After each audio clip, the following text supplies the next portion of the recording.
This is Dial 7, Dial Nevin. For the artist, by the artist. What's up sa lahat na nanonood? This is Dial 7. Maraming salamat sa lahat ng nagsusupport sa atin. And of course, meron na naman tayong panibagong guest today. Ibang genre tong kinuha. This is the first DJ na makukuha natin sa podcast natin for Dial 7. He is part of Bad Decisions, Fly Shit, and a member of Cartelem, one of the most renowned hip-hop DJ in Metro Manila. Let's all welcome DJ Mui. Hello. What's good? What's up? Yes, sir. Maraming salamat sa paglapag sa atin dito, Mar. Oo naman, Nebs. Matik yan. Province yan. Ito yung first time ko makakapag-interview or makakapag-podcast ng isang DJ. And gusto ko siya, actually gusto ko yung, art niya. Kumbaga lahat ng art gusto ko nga talaga i-tackle. And sa lahat, syempre madami ngayon ng gustong mag-DJ. Na this is gonna be educational for everyone who wants to start. And sure naman ako mabibigay ni Marion sa natin. Sana.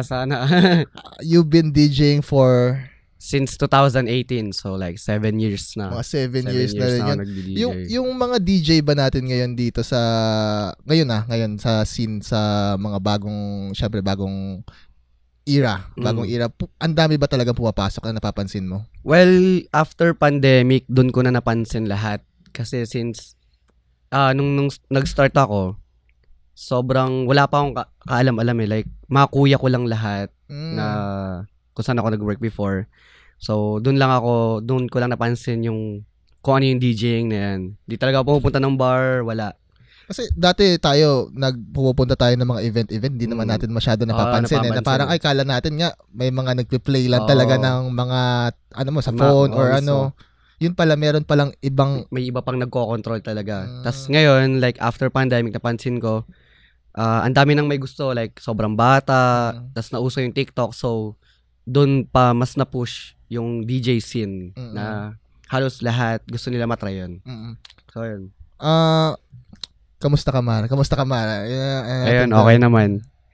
Kagaling ko lang wedding gigs sa mga... Galing ako La Union, tapos Baguio, tapos rekta dito. Mga past events din. Yan. Si Mara, galing lang yan sa, sa event na wedding, which is, iba rin siya. Kumbaga, syempre ang iniisip ng lahat, like DJing is just bars, diba? Or mga clubs, na-generalize siya doon. Ibang-iba ba yung mundo ng, kunwari, corporate na, kunwari, wedding or mga kumpanya? Iba ba siya sa clubs talaga? Ang masasabi ko, medyo may part na ganun kasi kailangan mo i-curate talaga yung genre na gusto ng client mo eh. Since big event sa mga company, private events. So, kailangan mo kausapin kung anong gusto nila na songs. Kung pasok sa'yo, edi go. Kung hindi, depende na sa'yo yun kung paano mo dadalhin. Kasi ibang crowd yun eh. Like, if you're gonna go to clubs, iba yung gusto nilang marinig. Alam mo naman, syempre, minsan yung mga masikat or parang gusto nila, alam nila yung lyrics. Diba? May mga ganun eh. Alam nila yung lyrics, alam yung may ganun mga iba't ibang club eh. Actually, kung saan mo ilalagay yun. Masabi mo ba? May ganun din. Pero kailangan mo kasi pag sa private events, mga ganyang company, may mga iba't ibang ages. So, may mga 40s, may mga ganyan. So, kailangan mo matakil din sila na hindi lang basta puro mainstream or kung ano yung lagi natin naririnig usually sa mga bars. So, kailangan lahat masaya. Ganyan. Kunwari, pinaka-example na lang dyan na yung wedding. Yung pinaka-latest. Siyempre, parang party vibes ba yung gusto nila? Or parang gusto ba nila yung... Anong age range pala yun? Tandaan muna natin dun. Yung age range na madalas na nakukuha kong wedding gigs, mga late 20s to 40s, mga ganun. 30s, 35s. So, kumukuha ka ba ng mga kanta for mga ganong edad talaga? Kaya mga 40, syempre mga old school na yun, di ba? Well, matik na nasa playlist ko since nagdig rin ako ng mga ganun nung unang ko pa. Starting ako sa DJ, nagdig ako ng mga songs, ng mga old school, ganyan. Syempre, yan, kasama boom bap, mga discos, kasama na lahat. So, di na sila nagsabi sa akin, kumbaga, binigyan na nila ako ng trust. Para gawin ko na yung gusto kong gawin. Tapos, ayun, fortunately, nag-enjoy sila sa set ko. And that's what they pay for eh. In the Yeah, first place, exactly. kumbaga, hindi na para manduhan pa kita na, uy, magtugtog ka na kailangan mo ganito to. tugtugan to, ganyan. Kumbaga, kinuha mo ko because you're gonna give me that trust na alam ko mag-e-enjoy ako. Shoutout sa lahat ng mga kumukuha ng mga DJs sa clubs. Sa mga artists Private na events. DJs, mga private events. Feeling ko sobrang laking bagay din talaga yun eh. No? Kasi ayun na yung doon na kami pumapasok na as a DJ na express namin din kung sino kami. Yan. May mga times ba na, ito yung pinakamadalas ko napapansin eh, parang yung mga nagre-request, parang, di ba, syempre lalapit sa'yo, they're just having fun, wala naman silang masyadong idea sa, ano na yan, sa art na yan eh. Syempre lalapit, oy, pwede ba tugtugin mo tong kanta na to? Ano yung normal na ginagawa ng mga DJ pag ganun? Well, nakakatawa kasi talaga yan eh, pag may mga nagre-request, bawal talaga siya, like forbidden rules. I mean, untold rules yun na hindi ka pwede talaga mag-request sa DJ kasi pag ni-request mo yun, parang same shit lang yung mangyayari. Parang kunyari, pupunta ka ulit next week. Ganun pa rin tutugtugin. Tapos, parang same vibe, mananawa ka na over the weeks na lumalabas ka. So, kailangan mo i-respect din yung mga DJs na, yung mga bagong songs na nilalabas kasi yun yung work namin. Kailangan ma-showcase namin yung mga songs na unreleased or kaka-release na hindi pa nagigets ng tao. So, once may mga times na naririnig nila na bago, tas nagugulat sila, ano yan? Tapos, di nyo alam, piniplay na to 3 years ago pa. Tapos ngayon nyo lang nagigets na okay pala siya. So, nire-respect ko naman yung mga nagre-request. Basta as long as pasok sa playlist na ginagawa namin, like hip-hop, mga ganyan. Wag lang yung sa mga sobrang random talaga na against the will din sa amin na tawag doon yung style namin. Style ng pag-DJ. At saka vibe yun eh. Hindi naman vibe ng isang tao lang dapat yung sundin. Kung gusto mo yun, okay, that's good. Pero syempre, there are hundreds of people vibing na iba eh, diba? Na hindi lang ikaw yung nag-e-enjoy eh. May iba pa eh. Tas, nakakatawa yung mga paalis na kami. Kasi magre-request DJ, pwede ba mag-request ng ganito? Kasi paalis na kami. Ang sinasabi ko doon, paalis na pala kayo di ko ipa-play yan. Gusto ko magstay pa kayo eh. So, yun yung ginagawa ko. As my birthday, pagpasok, sige, pagbibigyan kita. Pero wag lang yung gano'n na alis kami. Parang no? Parang tinetreaten ka pa na, paalis na kami, bigay mo na sa akin to, vibes, di ba? Parang, syempre, ayoko naman umalis yung mga crowd. Di ko pagbibigay yung mga minsan. Sa mga nanonood, respect the DJ, mag-request kayo pag tropa nyo siya. Yun na lang. Pero minsan may mga tropa, di ko rin pinagbibigay. Tropahin nyo, tapos mag-abot kayo ng $100 bill sa ilalim. Yan talaga. Under the table. Kung gusto mo biglang magugulat ang mga everything. Gagi, next song yun na agad. Hintayin nyo. Alam ko, siya may mga ganong bagay rin talaga na untold rules, di ba? Untold rules. Try natin daanan mamaya yan. Daanan natin yung sa pagiging DJ. Kasi sa lahat ng mga bagay may mga ganon na hindi na natin kailangan pag-usapan pero nandyan siya. Para maano rin yung mga party goers. Anyway, haba ng intro natin. Ang pinaka napuntahan kong event natin lately na invite at tumugtog kayo ay yung Bad Decisions Jordan. Bad Decisions Jordan Manila collab. Tumugtog sina Costa Cashman, Miss A, Fatiha, Al James, tsaka si Iles Morena. Tas kami, Bad Decisions crew as like the DJ. Isa sa mga isa mga malaking event din this year. Kasi Bad Decisions hosts once a year nga lang minsan, di ba? Na parang isang malaking party. Naalala ko dati yung tumugtog sila sa San Antonio. Ang laki nun, yung nag-rent kayo. Gusto nga maulit-ulit yung ganun kalaki na Kitsune. Ang ganda nun. Tapos ibang bansa pa yun na sponsored doon. Yun, Kitsune. Daan mo kami dun sa nangyari sa Jordan Black Market na event. Actually, nag-meeting kami noon, September. Bago mangyari yun, February kasi event eh. So, nung September, nasa Taiwan kami. Tas nagtawag si Ate Meme, which is yung manager namin dun sa Bad Decisions, na may meeting kami about Jordan Manila daw. Tapos kami ni Tofu parang nagulat, parang, sobrang big opportunity, big deal talaga, big event. So, ayun, kinausap kami through video call, meeting kami dyan. Tapos, sinabi na nila yung gusto mangyari. Ano pa nga yun September, October ata. Kasi nagawa siya ng February. Oo. February. So, ganun nakalayo yung planning stage Oo. talaga nun. Actually, ano pa nga yun eh. October dapat. Parang 1 month Mm-mm. bago yung ano. Mm-mm. So, nagulat kami na kailangan namin bilisan. Mm-mm.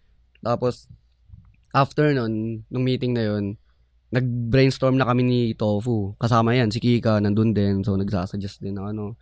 So, naisip nga namin, since yun nga si Tofu gusto na yung hardware store, Mm-mm. so doon na naisip yung Mang Jordan. Mm-mm. Yun yung balak. Tas may balak pa sila na yung store na yun, doon mo ibebenta yung sapatos. Mm-mm. Kumbaga, parang hardware store talaga. Mm-mm. Tapos puro mga Jordans, ganun. And this concept, as in, natutuwa talaga ako sa mga artist nakagawa ng mga ganyan, di ba? Oo. Sa tingin mo, paano nyo naisip yun? Or na-research nyo ba siya na maganda? Well, nagbigay yung Jordan sa amin na ano, which is yun nga, yung band. Jordan 1 band. Mm-mm. So, yung parang pinaka-main na pegs doon na kaya kami kinuha kasi nga, yung body decisions, walang pakialam eh. Parang, Oo. alam mo yun, body decisions nga eh. Parang wala kami pakialam sa lahat. Yan. Mm. So, hindi mo kami mababan. Parang ganun. So, kaya doon na nabuhay rin yung mga unbannable, yan. If you don't know, parang sobrang, yung nakaka-release lang nito eh, yung band nga, di ba? Yung white tsaka yung red. Yung breads black tsaka toe, yung, tsaka yung breads. black toe tsaka yung breads. Pinangarap na natin ito ng bata tayo, Mar. Mismo, man, mismo. I've known Mar for a long time sa ibang Oo. community na yun, daanan natin mamaya. Oo. And sobrang big deals na ka-sponsor ka or even get free stuff from mismong Jordan or Jordan, Nike, di ba? How was the feeling? Iba yung feeling eh. Kasi, alam mo yung asa bata ka, lumaki ka na, ayun, katulad nga natin, parang dumaan tayo sa sneaker, sneaker days eh.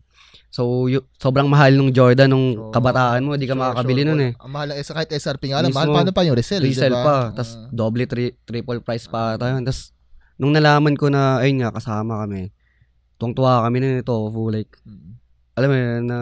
These are kids who can't afford that shoe. Before, di ba? Ngayon parang, pinagkakatiwalaan kita na mabenta to or mapapromote na maayos. So yun,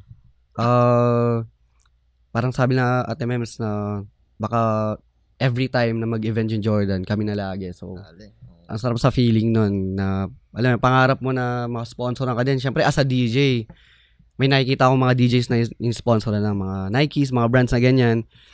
Lalo pag sa ibang bansa, dito parang konti lang din kilala ko eh. Lalo sa Nike, yan. May makilala akong DJs na sponsor. Tas, sipin mo, makakasama ako doon. Makasama kami doon. Na mga kids, mga next generation na napunta doon. Kaya, sobrang sarap sa feeling. Yan. And yan yung mga favorite brands natin eh. Di ba? Na parang we've been wearing that for, pinag-ipunan natin yan na sobrang Mismo. tagal para lang makakuha ng isang ganito. Ngayon, sa sobrang mahal nga, hanggang tingin na lang ako eh. Alam mo yan. Tas, yung ma-afford ko na lang yung mabibili ko eh. Pero pangarap ko pa rin makasuot ng ganyan or makahawak ng gano'n na mga collabs or exclusive na sapatos ng Jordan. So, ayun.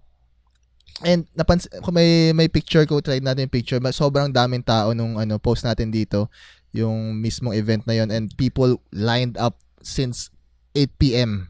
'Di ba? Pero yung event nasa around 11 ata. Ganun yung simula, pero people yun yata yung mga tao na yun sa tingin mo yun yung mga dati pang nag-aano sa bad decisions or mga new generation na who wants to become part of it? Well, feel ko 50-50. Since sobrang kilala nga nung bad decisions before, like ilang years na yun eh, 2013 na ata nag-start or 12.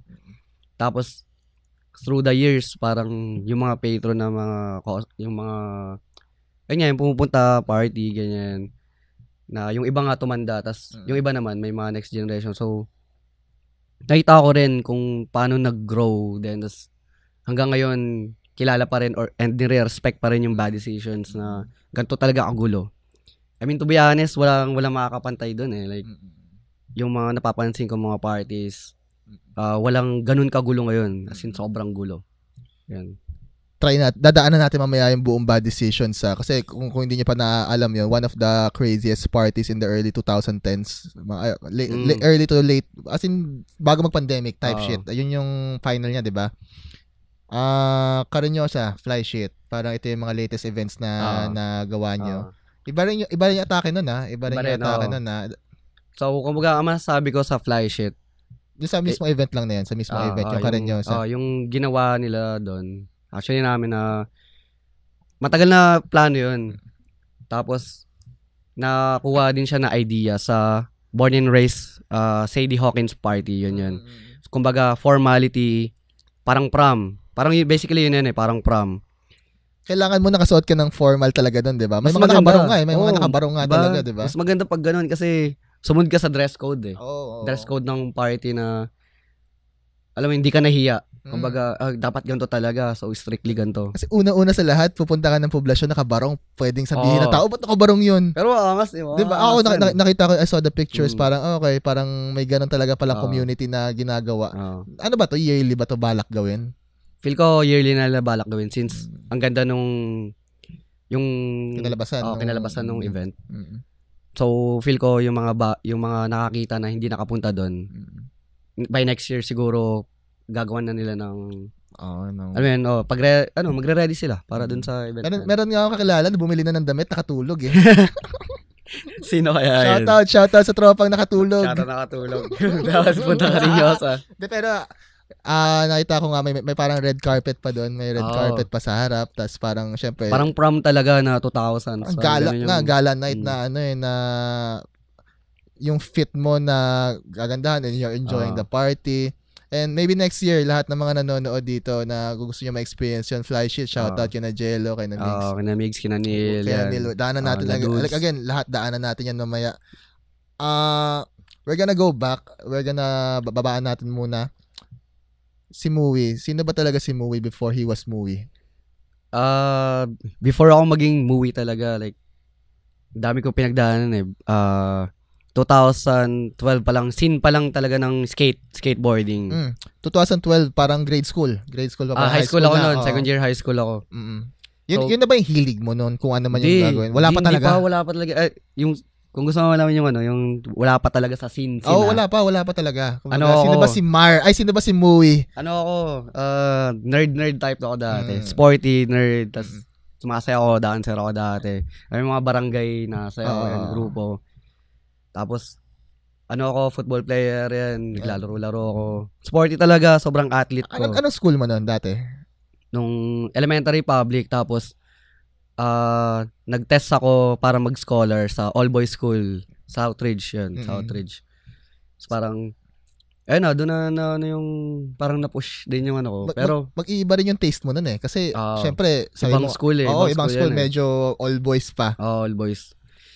Sobrang weird kasi pero at the same time, alam mo yung feeling na para kang mayaman talaga. Kasi all boys yan eh. The vibes. Ang mahal nung tuition dyan eh. Nag-scholar ka doon? Scholar ako doon. For football ba or sa academics? Academics. Iba pala si Mar. Hindi ko alam yun ha. Alam niyo yung kasabihan ng baliw na dating matalino. Ayun, pero, ayun nga, iba-iba yung ko, yung gusto kong tahakin nung high school ako. Ang dami kong activities. Nung first year, naging vice president ako ng dance club. Sumasayaw ka talaga? May time na sumayaw ka talaga? Ano pa lang, kinder pa lang kasi dancer nanay ko. Tapos doon ako nagmana ng mga movements na talagang pang dancer. Shoutout kay tita. Ginanapan. Feel ko doon ang galing lahat ng talents ko eh. So, ayun nga. Tapos, napafocus ako sa football tsaka sayaw nun nung high school. Naalala mo nung high school, Mar, na parang, kasi pag wala kang masyadong ginagawa na iba, na kuwari, outside activity, mabubuli ka eh, di ba? Parang mga ganun, no? Sa panahon namin yun. Sa panahon namin na parang you have to stand out, you have to do something to be cool, di ba? Mga ganun. Para hindi ka basta-basta bully. I mean, at saka yung tingin sa'yo, tumaas. Parang tsaka cool, ikaw yung pinaka-cool, parang ganun. Sobrang basic lang ng high school dati na parang do something para at least. Feel ko hanggang ngayon pa rin naman na may ganun pa ring mindset na kumbaga culture na ng ng mga high school na syempre teenager ka eh. Yung mindset ng parang ikaw yung pinaka-cool sa buong school. Parang ganun yung bagsak. Nakakamiss din yung mga panahon na yun. Kasi na high school ako 5 years ago eh. 5 years ago. Ayun lang, nakamatanda. Sige, nadaanan mo na yung, siyempre, you're doing outside curricular activities like football, like dancing. Ano pa yung next doon? So, ayun na, doon ako napasok sa skate. May nakikita lang ako, alam mo yung ano, bibihira kasi yung skateboarding sin dito dati. Oo, sobra. So, wala kang makikita ng mga bata or mga teenager na naglalaro lang sa streets, like public streets, yung mga highway, ganyan. Wala eh. Kailangan mong pumunta sa park eh. Saan ka located noon at that time? South? Paranaque pa rin, South. Oo. Tapos, since yung school ko, sa Alabang, South din, may skate park kasi sa Muntinlupa. Yung malapit sa Bilibid yun eh. Hindi ako familiar. Sunken Garden na tatawag doon, kung tama. Tapos, ayun, may nakikita ako nag-skate. Sabi ko, taka na, angas na na. As in, nakita mo lang, Nakita ko lang, nadaanan mo lang. nasa jeep ako eh. Tapos, may okay. nag-skate na, kuya-kuya. So, angas na, gusto ko matry yun. Siyempre, sa movie, di ba, may napapanood tayo na high school, may May dalang board, ang may angas, di ba, may dalang ganyan. Tas, may ganito pala sa Pilipinas na nakita mo yun na first time. Oo. Uy, ang ganda nun na. pero bago ako magka-board, syempre wala akong pera, high school student lang ako eh. Saan ko kukuhanin yung pera? Nag-start ako mag-reselling ng mga sapatos. At that time, mahilig ka na ba sa sapatos bago mo... Well, nung elementary ako, gusto ko lang magka-Vans. Yun lang. Vans Vans slip-on. talaga. Yun lang Vans yun. talaga. Vans slip-on. Vans Shout out talaga. Vans! Salamat Actually sa... nga, di ba, Cartel? Salamat sa pag-sponsor. This year ulit ha. Cartel. Sana lagi, no? Sana lagi. Bigay mo na yan. Ay, shout out. Vans to ha. Shout out. No. Shout out Vans. Yan pa yan. Ito pa yung pinull out natin. Ito pa yung binigay sa atin. Kasi Vans has, up until now, man, it's been sobrang daming years nang dumaan. Pero parang, we still came back to it. Pansin mo. Lalo ako. Na, talaga ako lumaki. may time na nag-Nikes na tayo, nag-designer na tayo. Pero in may the end, running parang, shoes, yung for comfort. Ganyan. in the end, parang, ano susuotin ko ngayon? Nag-Vans ako. Diba? Oh. This is not a paid advertisement, mismo, pero mismo. alam nyo na yan.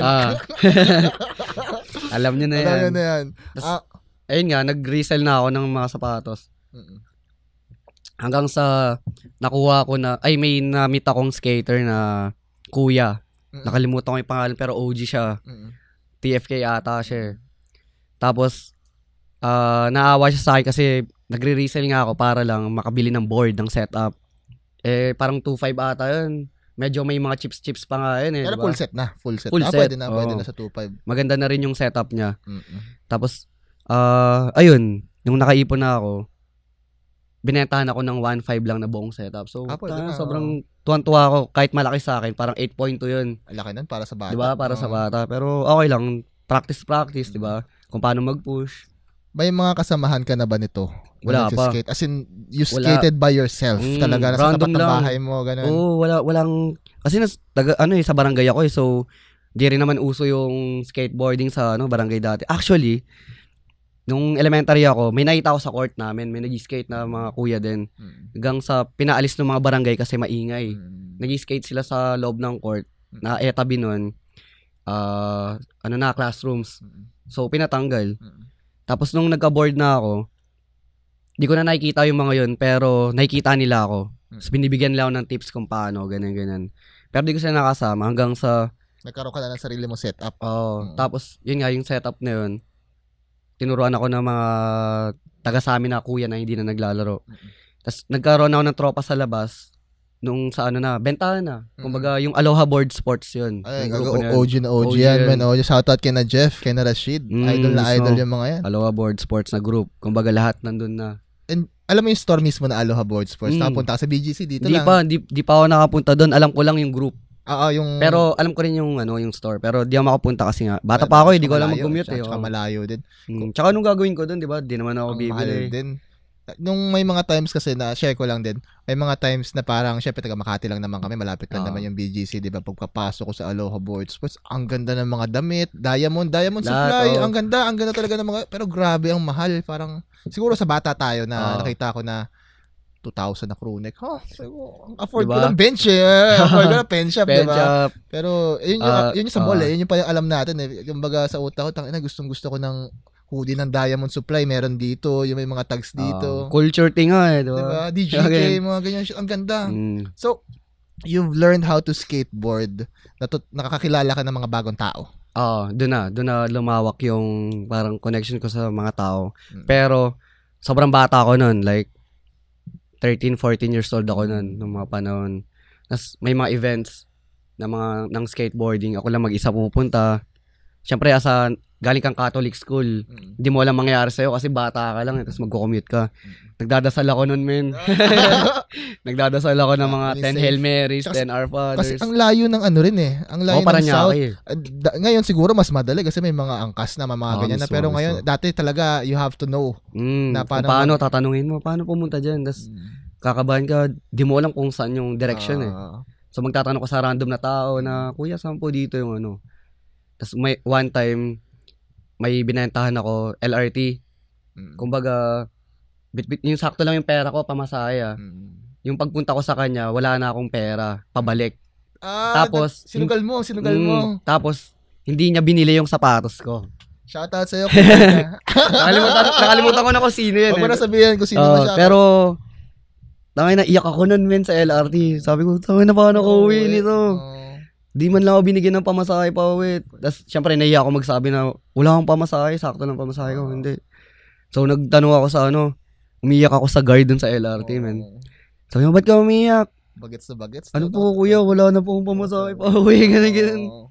Tapos, parang bumalik ako dun sa tropa ko na na kinuhaan ako rin ng sapatos. Binigyan niya ako ng pera pamasahe pa uwi. Parang, ayun yung mga experiences na mga dati pa, na bago ako lumawak ng eksena. Yung mga ganyang bagay, that's what makes you hard eh. Alam mo, para mas maging ma-realize mo na parang tangina, kaya ko pala. Kasi syempre sabi mo nga galing kang Catholic school, galing sa siguro secluded na community. Alam mo yun na wala pa masyadong alam.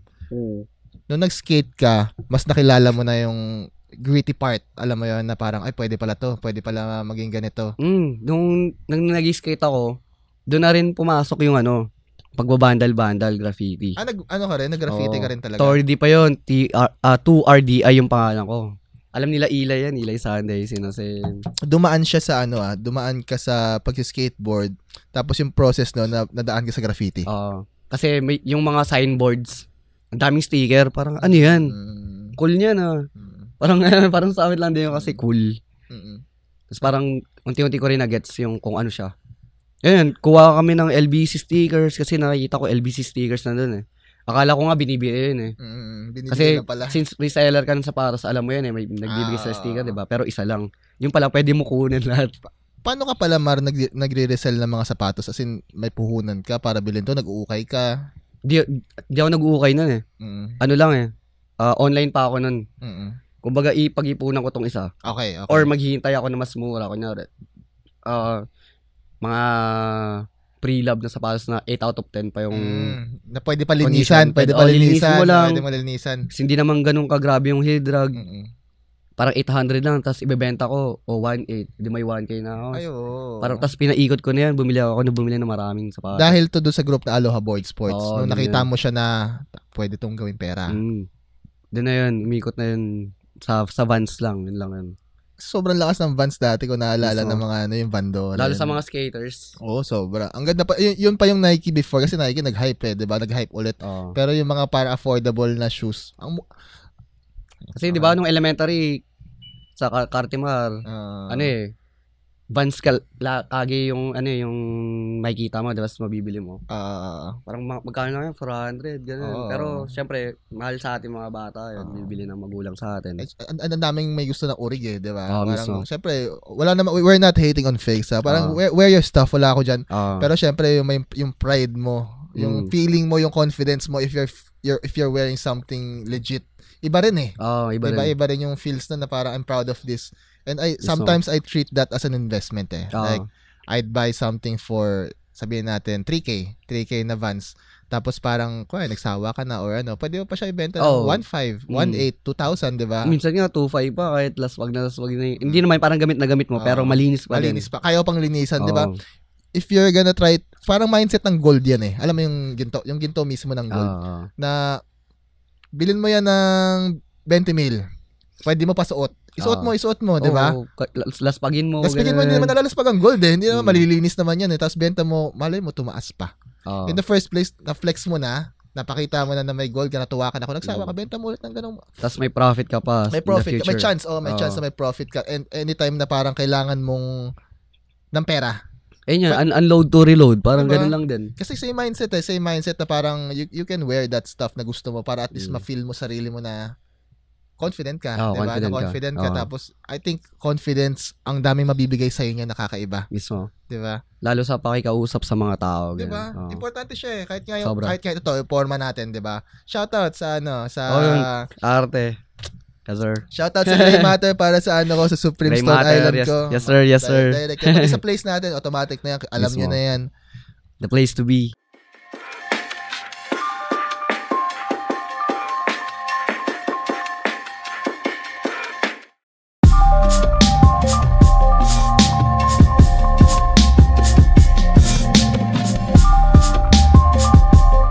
Kasi confidence is key, man, na Mismo. maramdaman mo na para I feel great. I feel Oo. good with my outfit. Gusto ko mag-picture. Gusto ko ma-post. Para Mm. mararamdaman din ng tao yan eh. 'Di ba? Doon ako nakilala talaga sa outfit noon. Yeah, doon na start yung trabaho. Ano ba natin ano? Daan natin Sige. So, eto na, nag-graffiti ka na. Na-try mo na mag-graffiti. Ano yung next? What's the next part? Ay, pwede ba ako magbanggit sa graffiti part? Wala. Hindi ka na rin naman nagtatag eh. I mean, yung doon lang ako nakakilala ng maraming tao sa graffiti scene. Mm. Yan, sina Imba, sina Toyo, Ay, shoutout. mga TNT. TCMF, yung mga OG ng KST, yan. So, doon ko na nakilala mga tao na kahit mag-isa ako pumunta. Punta ako dito sa Cubao Expo, punta ako sa TAF, punta ako sa Mandaluyong. May mga kakilala na agad ako na di na ako nag-worries. Kasi dati, wala ka talaga kilala eh. Kumbaga, Wala, alam mo zero na- talaga, zero. Sa skateboarding, wala ka rin masyado ata Mm. naging sobrang close or Wala, nakakilala. wala, Na parang oo. you just did your thing. Oo. Na nagdulot para mag-graffiti ka. Tapos yung sa graffiti na yun, parang doon ka na nagkaroon Doon ng na- community. tsaka ng yung- belongingness. Mismo. Tsaka yung understanding ng paligid ng underground scene. Doon ako napasok. Yan, hip-hop na, How young was Mard at the time? ano pa ako noon, 15, 16 ako noon. Yung, At this time, nag-iipon ka. Siyempre, pamasahe, matik yun. Ang, Oo. ang layo ng expo sa inyo. Oo, Kung mismo. isipin mo. Siyempre, kailangan din ng pera to sustain that lifestyle. Paano mo nagawa yun? yun na, nag-work na ako. 16? Around 16? 17 na yun. Mm-mm. Sa Secret Service. Kasi, yung pala nung 16 ako, may nakilala ko sina Eli Sunday sa Slick Barbers. Mm-mm. Pero hindi pa siya slick nun. Hindi pa siya Di slick pa, at wala time, pang oh. slick nun. Wala. Wala pang Slick Barbers. May Nagrarap pa sila. Hindi, Ano yun? may slick na nun, pero wala talaga Hindi, slick. wala pa talaga. Ano, Wordplay. May wordplay yun. Okay. Sina Injo, hindi pa Barbero. Sina Rads, hindi pa. So, naabutan mo yung era na wala pa talagang slick. Wala. Yeah, crazy. Mamaya, kwento Ah, na. Kwento ko daan yan natin sa yan. Slick. Tapos, ayun nga, nakilala ko si Eli. Sinama ako sa event ng wordplay. Andun sina Al James, si Abra, Kuya RJ, Alex Omuno, Migo Sinires, bago pa magkaroon ng Barrio Verde, may LDP, tapos Fifth Wave Theory yan, sina Al James dati. Tapos yung tatlong bigatin, sina Migo Sinires, yan, mga Barrio Verde. Yun, nabutan ko sila, tapos ako yung pinakabunso nun, man. Parang rap-rap, may mga spoken poetry, lahat. Tapos may store doon sa spot na yun. Ronak yun eh. Was this the first time na naka-experience ka ng ganito? Paano ganito? Na ganong senaryo na may wordplay, mga rapper. Man. Tapos, tawag doon, Inglesero eh. May mga Inglesero, so, di ka makakasalita kasi nga Tagalog ka na, di ka sanay sa mga taong, mga konyo-konyo English na. Di ko masabing konyo sila eh. Ay, hindi. Oo nga pa. Ano lang sa akin nalakihan, ganyan. So, straight English sila, so parang, fuck, di ko alam sila kung paano kausapin, ganun. Unlike, naiintindihan mo, pero naiintindihan ko. Hindi pa kaya at that time. Pero sa underground, syempre, sa graffiti, parang, tuloy-tuloy yan. Malagbag lang naman tayo. Malagbag lang. Kasi yan sa wordplay, parang doon ko rin natutunan yung class. Kumbaga, tsaka yung yung respect ba, na yung mga tao doon, hindi ka nila i-judge at all. Love that. Kahit saan ka manggaling, kung paano ka lumaki, wala silang pakialam as long as you respect me, I respect you. Parang ganun lang. Tapos tutulungan ka nila. Even So if the you way. were the pinakabunso doon kumbaga yung nandun pa rin yung respect na ito yung bunso, ito na yung next generation, nakikita nila yun. Kamusta naman yung mga syempre nakasama mo yung mga big names, sobrang big names na lahat ng mga nabanggit mo ngayon, 'di ba? How was them? Kamusta sila noon? Kamusta sila noon nung ginagawa pala nagsisimula sila? Na-witness mo eh. Iba, sobrang iba, pero hanggang ngayon kahit alam mo yun, may name na sila. I mean, kahit ako rin parang halos nasubaybayan nila yung growth ko. Nandun pa rin yung mutual respect tsaka kung paano kami nagkakilala. Ganun pa rin, same pa din. Parang, Mark, kamusta? Kamusta kayo? Ganyan. Yun, same ano pa rin. Parang mga kuya ko pa rin talaga sila. Tapos, yung turing sa akin na bunso, nandun pa rin pero, alam mo yun, nag-level up na. Yun. Ano na tayo? Colleagues. Yan. Colleagues. Pero kuya ko pa rin kayo. Pero yung ano pala, yung kaya napasok ko doon, yun di ba nag-work ako? Nag-work si Mar sa Secret Service. Which is, kung hindi kayo familiar, sila yung pinakaunang nag-import ng Supreme dito. And Stussy. Ng Supreme na mga Stussy, ng mga streetwear. Kasi before nga, ang hirap talaga makakuha. If you want Supreme, mag-order ka online na pre-order pa. Kay Smile, di ba? Kung naalala mo. Tapos ubusan pa yun. Kasi matic yun. Pre-order lang siya. At that time, ang mga sombrero ng Supreme is around 3K. Sobrang mura. 2.5 to 3K lang nun. Pero syempre, yung panahon na yun, iba pa yung... Di pa natin afford yan Iba pa yung... I forgot the term tumataas yung presyo. What do you call that? Value? Hindi, yung parang tumaas na lahat ng presyo ngayon. Parang gano'n. Inflation. Inflate. Pero syempre, for us na kids, 2.5, 3K for a cap, you will understand, parang... Excuse me. Parang, would you buy that? Diba? May mga gano'n. Siyempre, yung mga cup natin dati, mga DGK, mga nasa 1.5. Pang skate, pang skate. Mga Santa Cruz. Diamond Supply. Tapos para makakita ka ng 2.5, 3K na cup, parang... man, mismo. How did you land that job at Secret Service? Sa Ronak po to? Sa Ronak. Ano yun nag-sale sila, tapos pumunta kami doon nila Eli. Tapos, 17 ako, nakita ko yung owner doon. Sino yung owner? Si Jose Celo. Tapos si George Balo-Balo. Shoutout doon. George nakikita ko yun dati. Tapos, ako, shoot your shot na pwede ba ako magtrabaho dito. Randomly? Parang, kasi kilala na ako ng may-ari. Parang nagulat ako na paano mo ako nakilala. Kasi yun nga, gumawa ako ng group, Van Stock Philippines. Pero hindi pa yun parang strictly off the wall pa yun. Pero parang ganun. Admin? Oo. So ako yung pinakabatang admin nun na puro Vans. Tas ang dami kong alam sa collabs, lahat. Tapos doon ako napansin ng may-ari, si Jose Celo.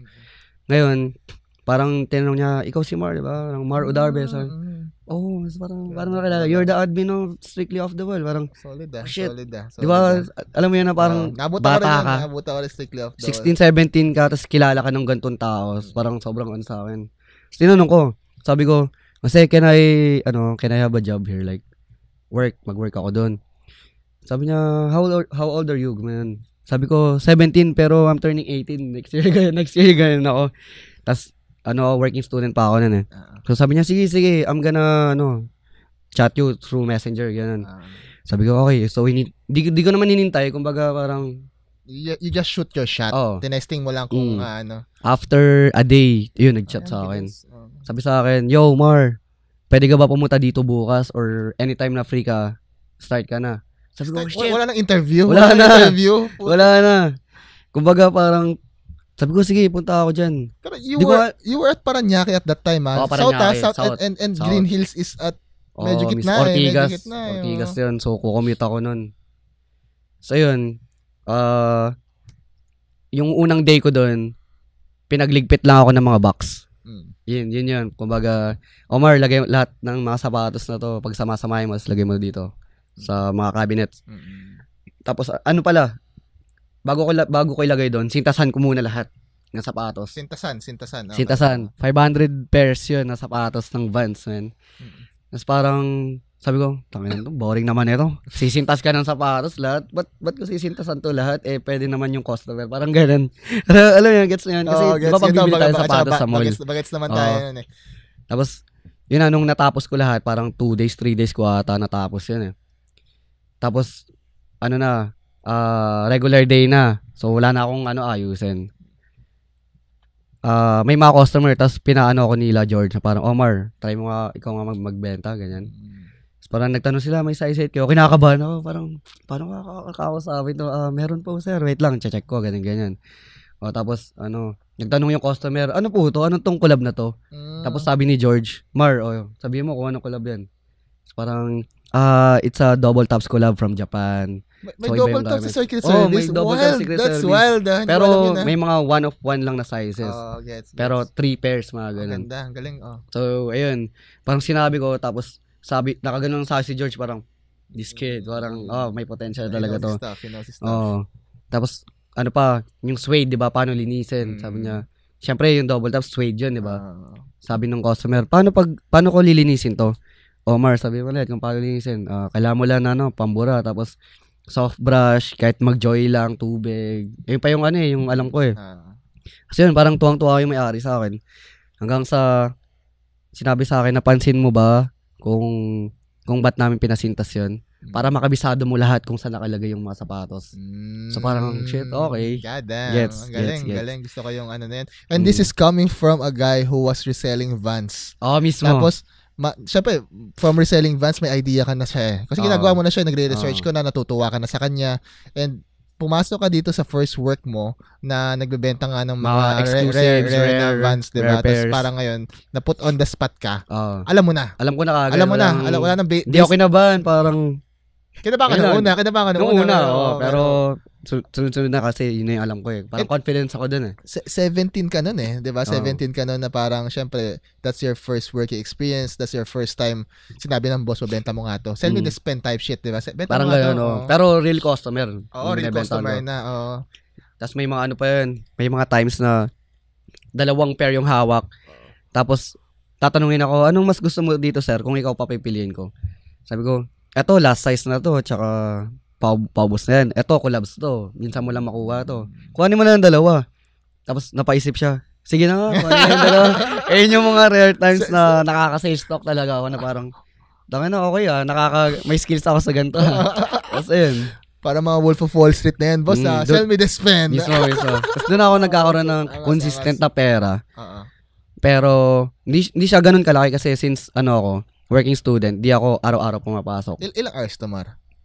8 hours, ganun din. 8 hours din talaga. 8 hours din talaga. Yung food. Yung food, sagot na namin, syempre. Tapos, yung pamasahe. Sagot syempre.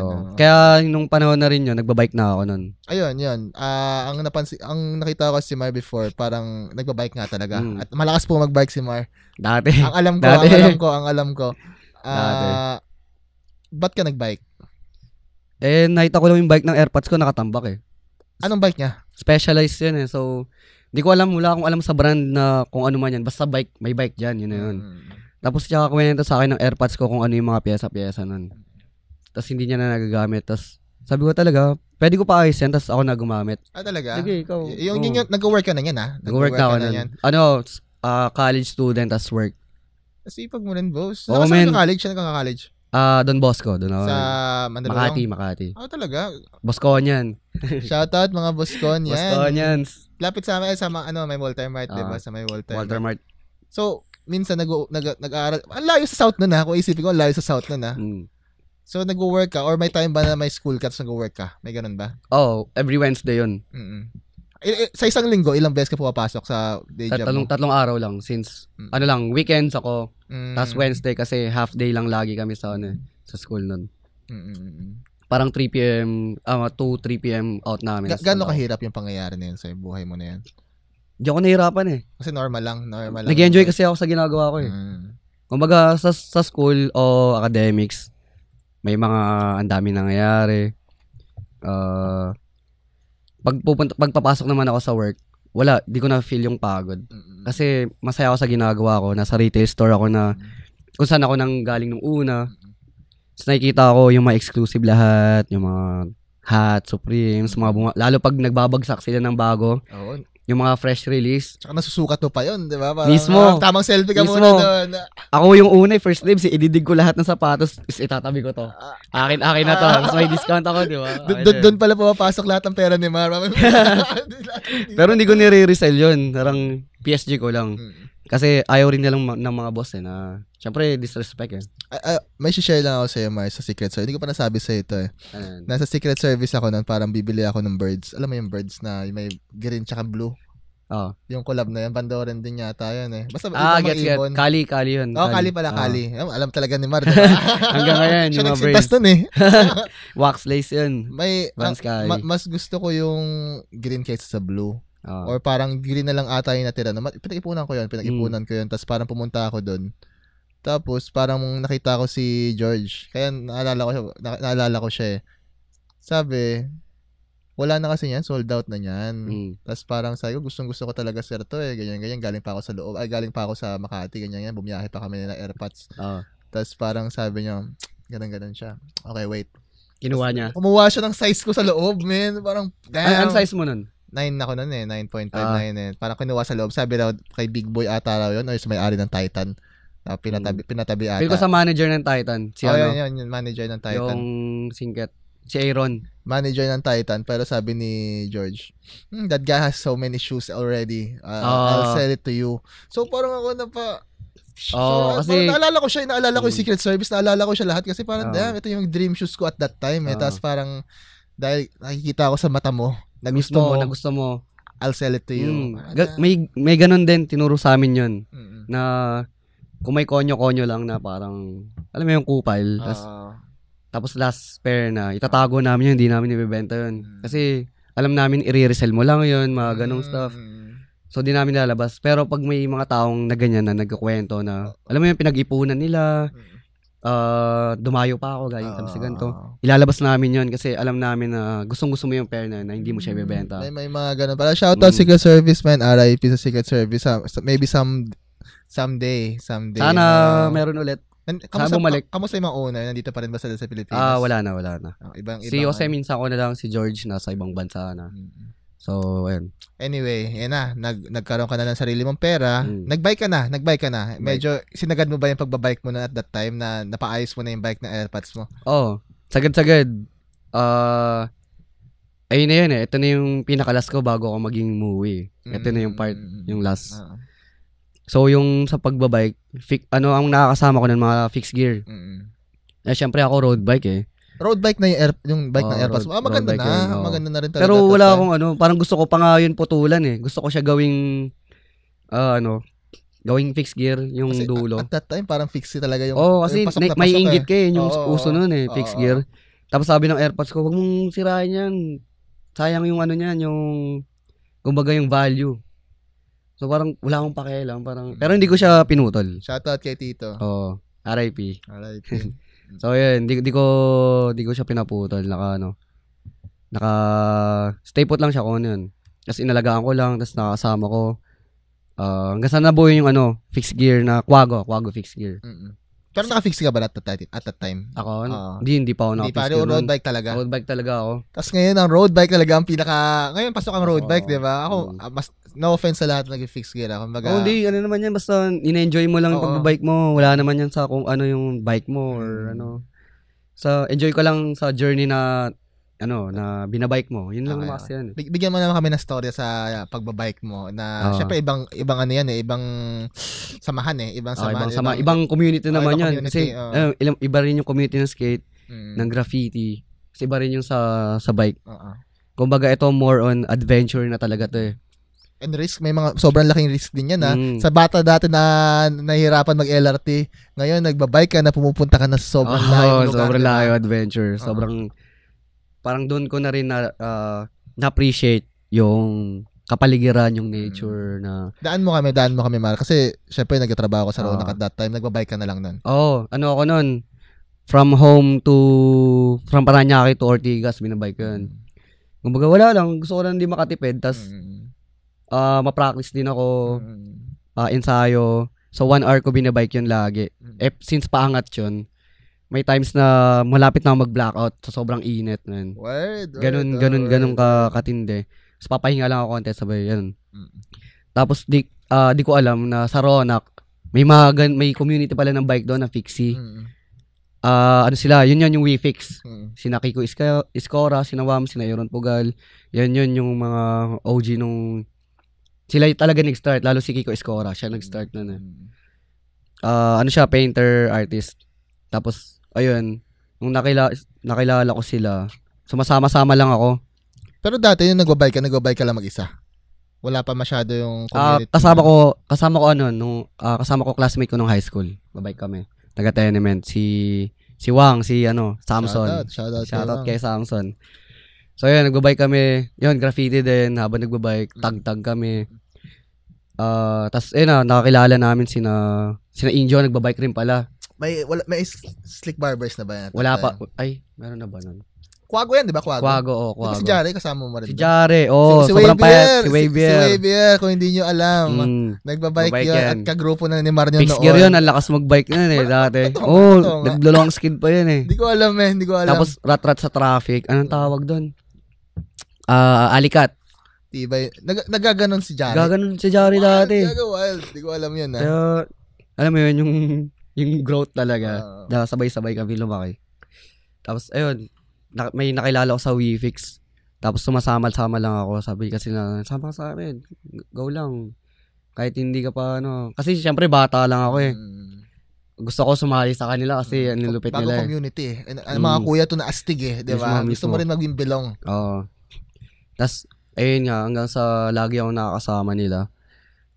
Nagpaplano-plano sila ng mga ng mga long rides. Okay lang sa iyo at that time. O hindi ka pa, lalo na nung first time na hindi ka pa nakapag long ride. Syempre, nag-ensayo na muna ako nun. Ang dami ko napasukan na grupo rin yun, Calirect ba? Basta yun, mga taga Malibay. Tapos, Quago Fixed Gear. Kumbaga, naglo-long ride na rin kami noon, Tagaytay, Antipolo. Pero wala pang proper gear nun eh. Parang, alam mo yung mga fixie na naka-t-shirt lang. Oo, yung mga Gempoy lang, boss. Gempoy. Tapos, yung short mo, denim shorts, tapos tutupiin mo lang. Tapos ginugupit yun. Minsan Tyler, the Creator type shit. Ganun. Tapos naka-cleats, yung mga uso-uso nun eh. Tapos, ayun, unang long ride ko yun pa Antipolo, yung may windmill. Nakalimutan ko, Pililya ata yun. So, yun, hanggang sa sunod-sunod na may nagaya na na tara, Tagaytay tayo. Tapos yung iba naman, naka-jersey na. Yung mga talagang full. Pang road bike type shit na. May mga naka-fix gear na mga jersey. Okay. So, ayun, bumili na rin ako ng mga ganun-ganun. Kumbaga parang nagiging seryoso na. Pero nag-work ka pa rin ito? O hindi na? Medyo pasarado na yung nun. Yung Ronak. Pero nag-work ka pa rin nun? Kumbaga pumapasok ka pa rin may mga times? On call na lang. On call. Kasi unti-unti na nagsasarado yung deck nun. Kumbaga, yun na lang yung store, yung secret service. So, yan. Anyway, hanggang sa nakapasok na ako sa WeFix, tuloy-tuloy yung yung mga adventure namin. Marinduque Loop yan. Si Calvin Marwood, kasama ko si Mau, si Gab. Tapos, yan, si Napugal.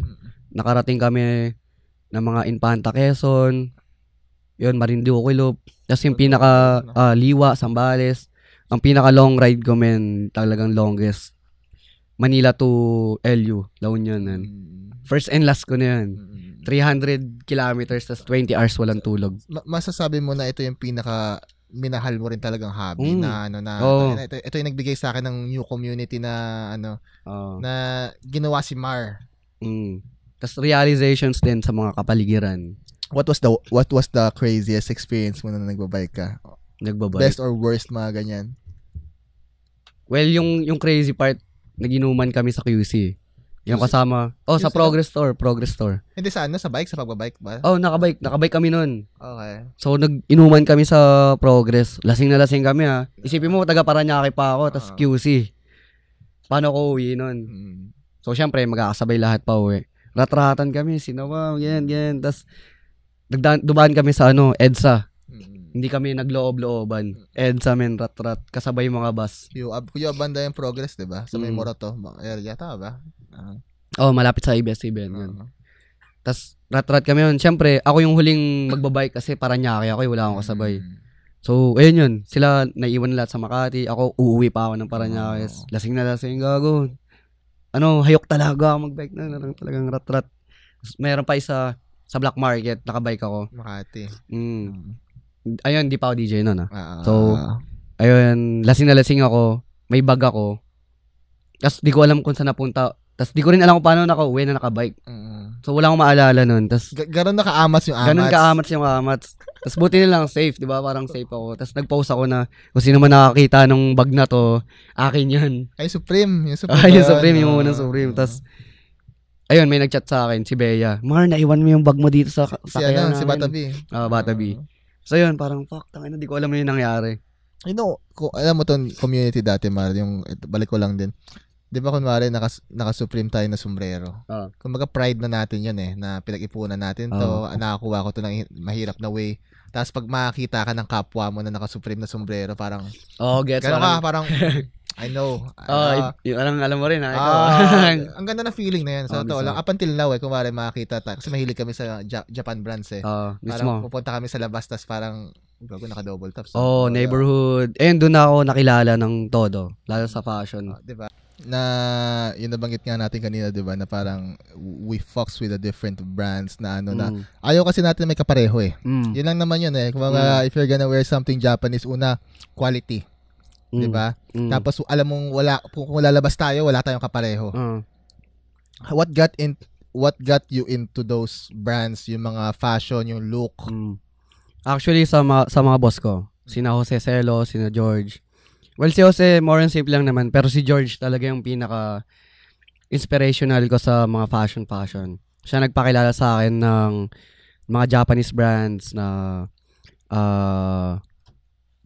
Visvim, Double Tops, Neighborhood, tapos yung mga denim selvage. Ano ba siya?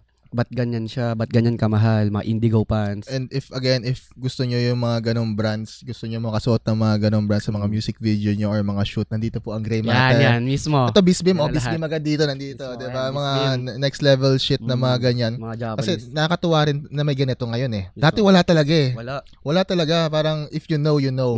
Or magpapa-import ka. Pa-import or kailangan mong maghanap sa ukay. Yun yung pinaka-the best na makikita yung mga ganung brands. So, nagkaroon ka ng idea dito. Siyempre, una sa lahat, gastos Gastos yan, di ba? How did you maintain that lifestyle? Well, di naman ako lagi bumibili. Bumibili lang ako pag alam kong sobrang mura tsaka afford ko. Hindi yung, parang may nililimit akong budget na, kunyari, 1.5 or 2K, pero sobrang ganda na. Okay lang, pero di na ako over sa budget na ganun. Tas hindi rin lagi. Pero doon ako napansin na may mga CDG, may mga double tops na kakaiba talaga na mga stitching. Kumbaga details na yung nakikita ko over the brands. So kahit ano pa yan, basta yung details, yung function ng isang damit, kung okay siya, bibilin ko. Gano'n ba ka-importante sa isang artist yung sinusuot nila? Hindi, dagdag confidence yun Na alam mo yung suot mo, confidence ka maglakad, confidence ka kung mauusap kasi ganito damit mo So, parang ayun yung mga extra factor na sobrang halaga din sa isang artist. Na kahit hindi flashy yan, pero yung details na kung paano bagsak sa'yo ng isang damit, makikita nila. Ayun, magtatanong sila kahit sobrang plain ng damit, plain ng kulay. Sa maganda yung bagsak sa'yo, ayun yung mangyayari. Yung curiosity ng mga tao magtatanong. Naging into fashion ka, what was next? Nata yun yung doon ako naging DJ. When did DJ Movie start becoming DJ Movie? Ano yung nag-pick ng interest mo to do that stuff? Ito yun, nasa Secret Service kami, di ba? So, pumasok si Jeric Platon as my manager doon sa Secret Service. Shout out, DJ. Oo, Jeric Platon. Isa sa mga kuya, mentor ko rin yan. Tapos siya nag-introduce sa akin ng DJing. Kasi sinabi sa akin na nagdi-DJ daw siya. Sabi ko, hindi nga, patingin ako kung paano yung ganyan. Sabi niya, pwede mo ba mapakita sa akin? Sabi niya, dalhin ko yung controller ko, laptop, papakita ko sa'yo kung paano yan. The next day, nagdala siya ng controllers yan, laptop. Nag-setup kami. Tapos, pinakita niya sa akin, ganito Mar, pili ka songs, ganyan. Dapat, may BPM na tawag yan. Sabi ko, ano yung BPM? Yung beats per minute. Yung kung gaano siya kabilis. So, nag-sample siya sa akin na parang magkalayo Kumbaga, let's say, 95 BPM sabay 105 BPM. Parang, alam mo sa producer tsaka DJ, parang malayo. Tapos, ako normal lang, parang okay, tapos, kailangan mo i-beat match yan. Parang, papantay mo yung BPM. Since malayo siya, 95 to 105, may sinabi sa akin na parang plus 5 minus 5 lang lagi. Kumbaga, pag ganyan, kailangan nyo mag-meet sa middle. Para yung tunog ng vocals, tsaka ng instruments, hindi siya ganun kabilis, hindi siya ganun kabagal, hindi siya mag-chipmunks. So, ayun yun. Tas, parang pinapantay niya. Tapos, may ano pa, yung ginagalaw, yung kailangan magtugma yung waveform. Kumbaga, let's say kick tsaka bass, kailangan magtugma yung dalawang songs bago mo ipasok. Ngayon, meron din siyang may count. So, 4 bars, 8 bars, 16 bars, ganun. Sabi ko, tangin na, di ko ma-process kasi ang bilis. Kasi makakonsume mo siya agad na nagtuturo sa yung teacher na mabilis magturo, diba? Na... So, parang ako, fuck that. Parang, tangin na, ayoko niyan, ayoko maging DJ, ang hirap niyan. So, parang, ayun, parang di ko na, wala akong interest talaga. Hanggang sa, one time, nagtrabaho na ako sa 12 House. 12 House, Escolta. 12 House mismo. Wala pa Escolta. Sa Cubao pa. Cubao, Yan, kay Kamik. Ngayon, may controller doon na naiwan ng isang tropa din. Si Migs fucking A. Shoutout. Batanggen nyo rin yan. Katulad ko. So, yun, pinost ko. In-story ko na parang naglagay ako ng caption na thank you, Idol Migs. Matutupad na pangarap ko maging DJ katulad mo. Which is biro lang, biro lang siya. Tapos ngayon, may friend ako na nag-i-event. Tapos, may collab sila with Bad Decisions. So, ayun nga, kinuha nila ako. Pero wala ka pang experience ito? Walang experience. As in, kinuha ka lang, kukunin kita. Kasi nga, may post na ganyan. Parang naisip siguro nila na, nagpa-practice na to si Mar. Kasi may controller eh. Pero totoo, nagpa-practice ka nun? Hindi. What? Hindi. Tapos 1 month before the event, sabi sa akin, mag-practice ka na, di ka pa nagpa-practice, diba? Sabi ko, gagi, ayoko mag-play. Hindi, nakalagay ka na nasa lineup ka na. Movie na yun. Hindi, Rolly pa pangalan ko nun. Rolly? Ang spelling nun? R-O-L-L-I. Kasi, pag nasa black market ako, alam mo yung I just wanna Rolly dati. Sayaw ako lagi na sayaw doon. So, parang, yung nabigay sa akin na DJ name, Rolly, DJ Rolly. Tapos, ayun, sabi niya, may 1 month preparation ka para mag-set. And this was your first event. First event. Black Market main room. Sobrang lala. Bad Decisions. Tumugtog ata kami nun May Cartelem na ata at that time Naalala ko. May Cartelem na Yun yung sobrang early stages. Sobrang early stages. Hanapin ko nga yung poster na yun. Naghahanap na kayo ng ng mga member ng pasok dun sa members. Wala pang actually may video ako nun Ewan ko mapopost ko dito. Try natin. Ito siya. May sa phone ko, alam ko meron nun. Wala pang Cartelem track nun. Like, hiwalay-hiwalay pa yung mga kanta. May Wayan pa, may Wavier pa, may 117 pa at that time yung grupo namin. Try ito siya. Yan. Bogs. So, ayun nga. So, naganap ako ng mentor ko na pwedeng magturo sa akin. Inisip ko si Jeric. Siyempre, siya nag-introduce sa akin Chat ko si Jeric. Jeric, pwede mo ba ako turuan mag-DJ? Sige, basta babayaran mo ako. Sabi ko, wala akong pera, gagi. So, wala naganap pa ako ng iba. Si Jassy Jesus, pinaka-OG. Sino? JJ, Jassy Jesus. So, alam ko lang na siya. So, OG siya na nagdi-DJ. Tapos, yung tugtugan niya, kakaiba. As in, iba yung tugtugan niya Kasi di ko alam na nag-scratch siya. Di ko pa kuwento ko mamaya. So, yun. Chinat ko siya, sabi ko kay JJ, can you, teach me how to DJ? Englishero, siya? Foreign? Hindi siya foreign, Pinoy siya.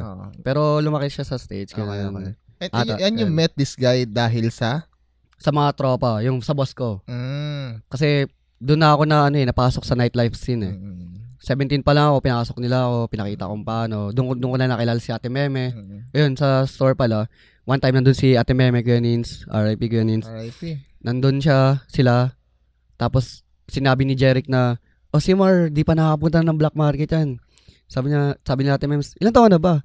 17 pa lang po. 17 o 18, mga ganun. So, medyo matanda na ako. Hindi naman matanda, parang 18. Basta 18, 19, ganun.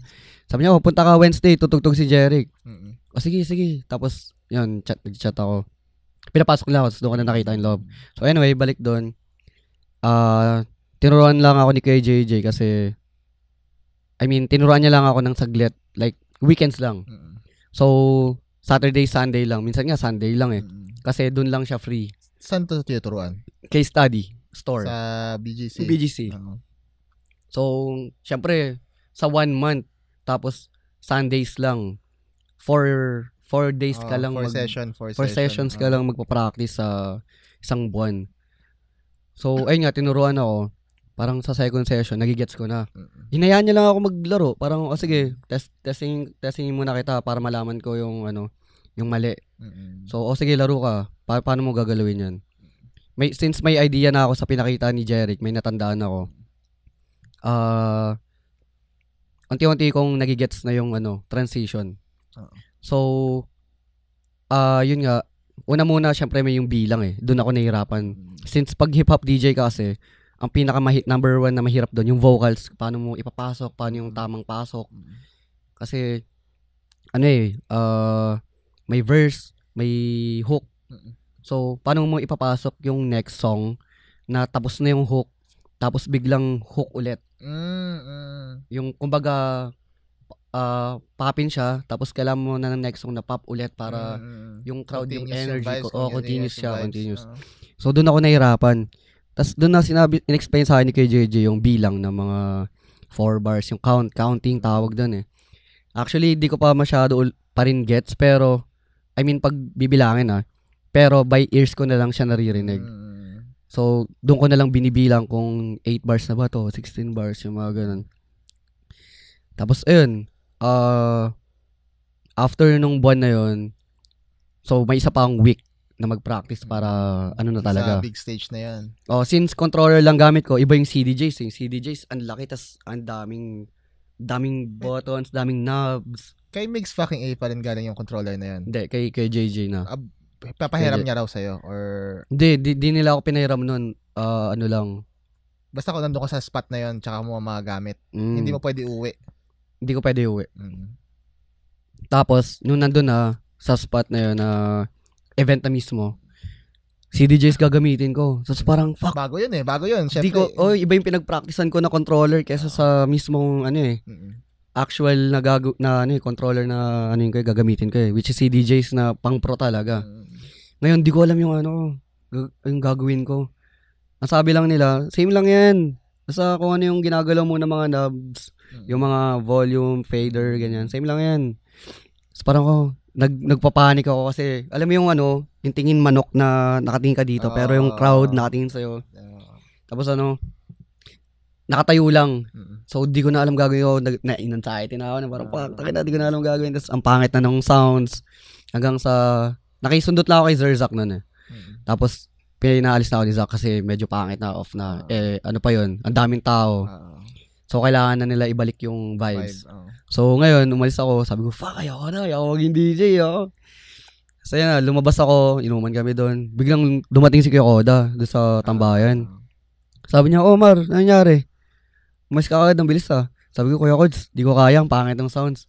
Hindi, tangin na mo, bumalik ka doon. Halika dito. Binusya ko ni Kuya Kods. Tapos, lahat, nandun si Tofu, habang sinasabihan ako, binabatokan pa nga ako ni Kuya Kods. Parang ginaganon niya ako. Pinapalo-palo niya ako sa dibdib. Taasan mo yung loob mo. Halika dito. Tutugtog ka o hindi? Ginanon ako. Tapos sabi ko, fuck it, sige, tara, punta tayo. Yan ang gusto ko sa'yo, Mar. Pasok kami sa loob. Nakaganon si Kuya Koda, para akong artista na, tabi. Di, nandun na ulit. Pinaano mo muna si Zerzak na, saglit lang, play muna ulit si Mar. So yun na, nagka-confidence ako. Na parang nandyan si na Kuya Kods. Shoutout kay Kuya Koda. Iba yun yung ginawa niya. Si Koda para ang dami na kung wala si Kuya Kods, feel ko di ako DJ. Sa tingin mo? Dahil sa pangyayari lang na yun. Dahil sa pangyayari na yun. Doon ako na-push. Like, if everyone is watching na mga nanonood, support your friends. Support your friends, give them energy na parang lahat naman nagkakamali. Especially wag niyong papahalata kung narinig nyo na nagkamali yung isang friend nyo. Wag niyo papahalata na mali. Tapos i-build up nyo ulit na parang, okay lang yan. Ulit. Ang mahirap din kasi yun, binigay ka agad sa Lions Den. Alam mo yun, na parang yung one of the biggest. Yan yung pressure na sobrang hirap. Pero alam mo yun, na conquer ko yun. Kumbaga nag-play pa naman ako noon lang 30 minutes. Tapos maayos, yun yung pinakamaayos na nagawa ko. Kumbaga, okay na yan. Sabi ko, okay na yan, Doc. Tapos yun na, tuwang-tuwa na lahat. Meron, at least meron ka. This is it. Nakita mo na yung reaction ng crowd, nakita mo na yun. Doon mo ba na-realize na parang, damn, I can do this. Pwede. Gumanon ako, parang pwede. So yun, tuwang-tuwa ako sa 30-minute set na yun. Dapat nga 2 hours eh. Isipin mo kung gaano katagal yung magiging fucked up na yan. So yun, 30 minutes lang, okay na ako doon. Hanggang sa nakabili ako ng sariling controller. Nag-invest ka talaga? Nag-invest din talaga ako. Kasi gusto kong matuto, gusto kong mag-practice. Wala naman akong controller. So, si Pogi Boy, kilala si Pogi Boy, diba? Shoutout Pogi Boy! Pogi Boy! Sa Canada na ba siya ngayon? Oo nga, hindi ko alam kung nasa. Wala, nagparamdam si Pogi Boy. Wala na, ever since. Damn. Parang nag-DJ school siya dito, tapos meron siyang controller. Tumatambay ako sa bahay nila, tapos hanggang sa pinahiram sa akin yung controller niya. Sabi ko, bayaran ko. Sabi niya, sige, kahit gaano katagal pa yan, parang gamitin mo nga, quit na ako sa DJing eh. Yan, so parang 6K lang binayaran ko ata doon. So yun, tuloy-tuloy na. Mga underground events, kinukuha ko. Tapos hanggang sa pumasok na Cartel. Ito going back how was Mar interested into music? Paano mo nasabi na biglang gusto ko yung music bigla? Gets. Kailangan na yan. Sa community na napasukan ko within the years. Which is the skateboarding, fixie, graffiti, fixie. Kumbaga may music talaga involved di ba? Kasi skate, hip-hop, punks, yung graffiti din, lalo na yun, sobrang underground ng mga na hip-hop yun. Hip-hop. Diba din na also, sina Tyler, Flatbush Zombies, I love that. Schoolboy Q, Oxymoron, nung college ako, man, yung favorite album ko yun, pinapahinggan ko yun. Same. So doon ako nagdigdig ng mga kung ano pang mga underground na artists, Casey Veggies, mga ganun. Check mo to, Mara, tama. Ayon sa kwento ni Mar, parang he was just a kid na sumusubok sa mga bagay-bagay. Ngayon, napunta siya sa skateboarding, napunta siya sa graffiti, napunta siya sa fixie, hanggang nakaland siya ng trabaho na nagbigay sa kanya ng opportunity. Sa'yo ng opportunity. Tapos parang yung opportunity na yun, nagbigay na naman ng bagong opportunity. Mismo. Kaya ka nasa spot mo ngayon dahil ginalawan mo. Actually, ginalawan ko nga talaga eh. Diba? Hindi ako makasa eh. Parang, isipin mo, punta ako sa gantong scene. Ako lang mag-isa. Wala akong inaasahan. No offense to sa mga bagong generation na kung ano man na parang it was handed to you at a silver plate na. Ito na. Mag-DJ ka, ito yung controller, ito tumugtog ka diyan, 'di ba? Ikaw gagawa ng destiny, ikaw gagawa ng path mo para sa sarili mo. So kung iniisip mo na dahil lang naman sa connections 'yan eh. Oo, magkakaroon ka ng connections kung gagalawan mo. Kasi paano mo makikilala 'yon kung hindi ka gumagalaw eh, 'di ba? Yan eh. Part ng connection, kasama ang tao na pero yun nga, again, may mga tao kasi, hindi naman po sa pag-DJ lang to, kumbaga in general sa art nga to na parang minsan binibigay na lang na, dahil kilala mo yan, dahil alam mo yan, bibigyan ka ng ganito. Gets? Parang mga ganun. No, ikaw ano masasabi mo sa ganun? May term dyan parang nepo babies yung term gets natin yung mga may privilege na may pera na gusto maging artist. And may connections din. Yan. Pero minsan, nasa kanila na lahat, pero yung skills and talent, minsan kulang sila. Tsaka, alam mo yun na nahiya sila pumasok sa kung ano yung ginagalawan natin sa underground na. Kasi minsan na-judge sila di ba? Na parang, ba't nandito yan? Kasi, ito again, wala po offense to sa lahat. Parang na-judge yung mga ganun tao kasi parang ang bilis. Mabilis nga. Kasi lahat ng mga artist na kilala ko or kilala natin na pinave yung way Nagtrinabaho nila yan from 2015, 16, 17, 18 hanggang kung ano sila ngayon. Kaya na-judge yung mga tao na gano'n na parang, ba't si ka taga dyan? Ba't si ka taga dyan? Di nila alam yung pinagdaanan ng isang tao kung paano marating yung sa ganun. Community. Napaka-importante ng community because you get respect from that. Kumbaga kahit yung mga ibang tao na hindi na nagre-respect sa'yo na parang ganyan. Pero hindi mo alam yung ito yung kinayod ko. Ito yung kinayod ko para mapunta ako dito. And that what's make yung mga fans ano yung tawag doon? Mas legit ka. Mas mararamdaman, maamo yung tao yan. Maniwala ka sa akin na amo yung tao yan. Totoong tao ka, gano'n, hindi ka nagpapakita ng kung ano. Tapos meron din mga tao na may privilege talaga sila. Pero kung gaano sila ka-humble, men. Lalo sa mga street artists, underground artists na katulad natin. Sobrang respect nila. Wala kayong kupal.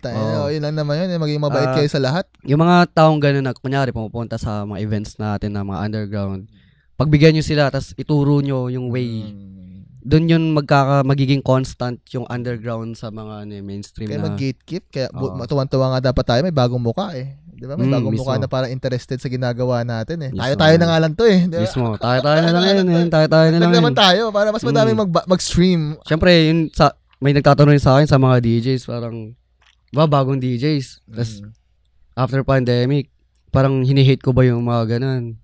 Parang, may times na ako, pero naiintindihan ko. Kailangan mo maintindihan rin sila sa ganun eh. Siyempre, yung generation na bago, yun na, may TikTok na, di ba? So, sumisikat sila sa ganun na 1 or 2 songs lang. I respect that. Ano yun eh? Trend. Trend, Trend. Pero iba pa rin yung actual na ginagawa mo. So, gets ko naman yun, yung mga ganyan. So, ito, Mar, sa'yo mo nabigay ka sa mga, dahil sa big stage na bad decision, nabigyan ka agad ng opportunity. Kasi dahil nga kinayod mo lahat ng kailangan kayo. Kilala mo lahat ng kilalanin at nakuha mo yung mga respeto nila. What is bad decisions? Ayun yung pinaka hip-hop underground ng like party talaga. Kumbaga lahat ng mga songs na hindi natin narinig na sobrang underground na hip-hop, dun ko unang narinig.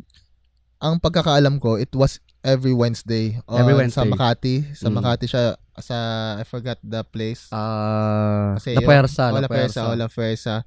Tapos, there would be people so much line up. Ang dami mag-line up sa labas. Sobrang haba. Hanggang kalsada na. Oo. Kahit magaganda yung school mo, tayo taga-Lasal ka, Ateneo. Wala silang pakialam. Pumila ka. Kung hindi wala yung babayaran ka. Butan, hindi sila kung gusto mo pumila ka dyan. Magsuot ka, nakadress ka, pumila ka dyan. Tapos yung mga, syempre may mga underground people din, mga skater, mga nasa gilid lang, umiinom lang. Kumbaga clash of siya eh. Yung mga community na, alam mo yun, iba't ibang tao talaga, iba't ibang karakter, nandun lahat. It was very wild. Kung hindi nyo alam, kung familiar kayo sa kantang Itjima ni Keith Ape, sila ang nagdala kay Keith Ape dito sa Pilipinas. So kapanahunan na putok pa si Keith Ape. Cohort, man. Ibang level. Wala nga ako nun eh. Wala ako nun. I think ako kasi skater lang ako at that time. Wala naman akong clout pa or kung ano. Siguro, hindi rin ako nakapasok na maayos din eh. May mga codes pa nga. Kung alam mo yung password, parang mismo. straight may mga G-code yun eh.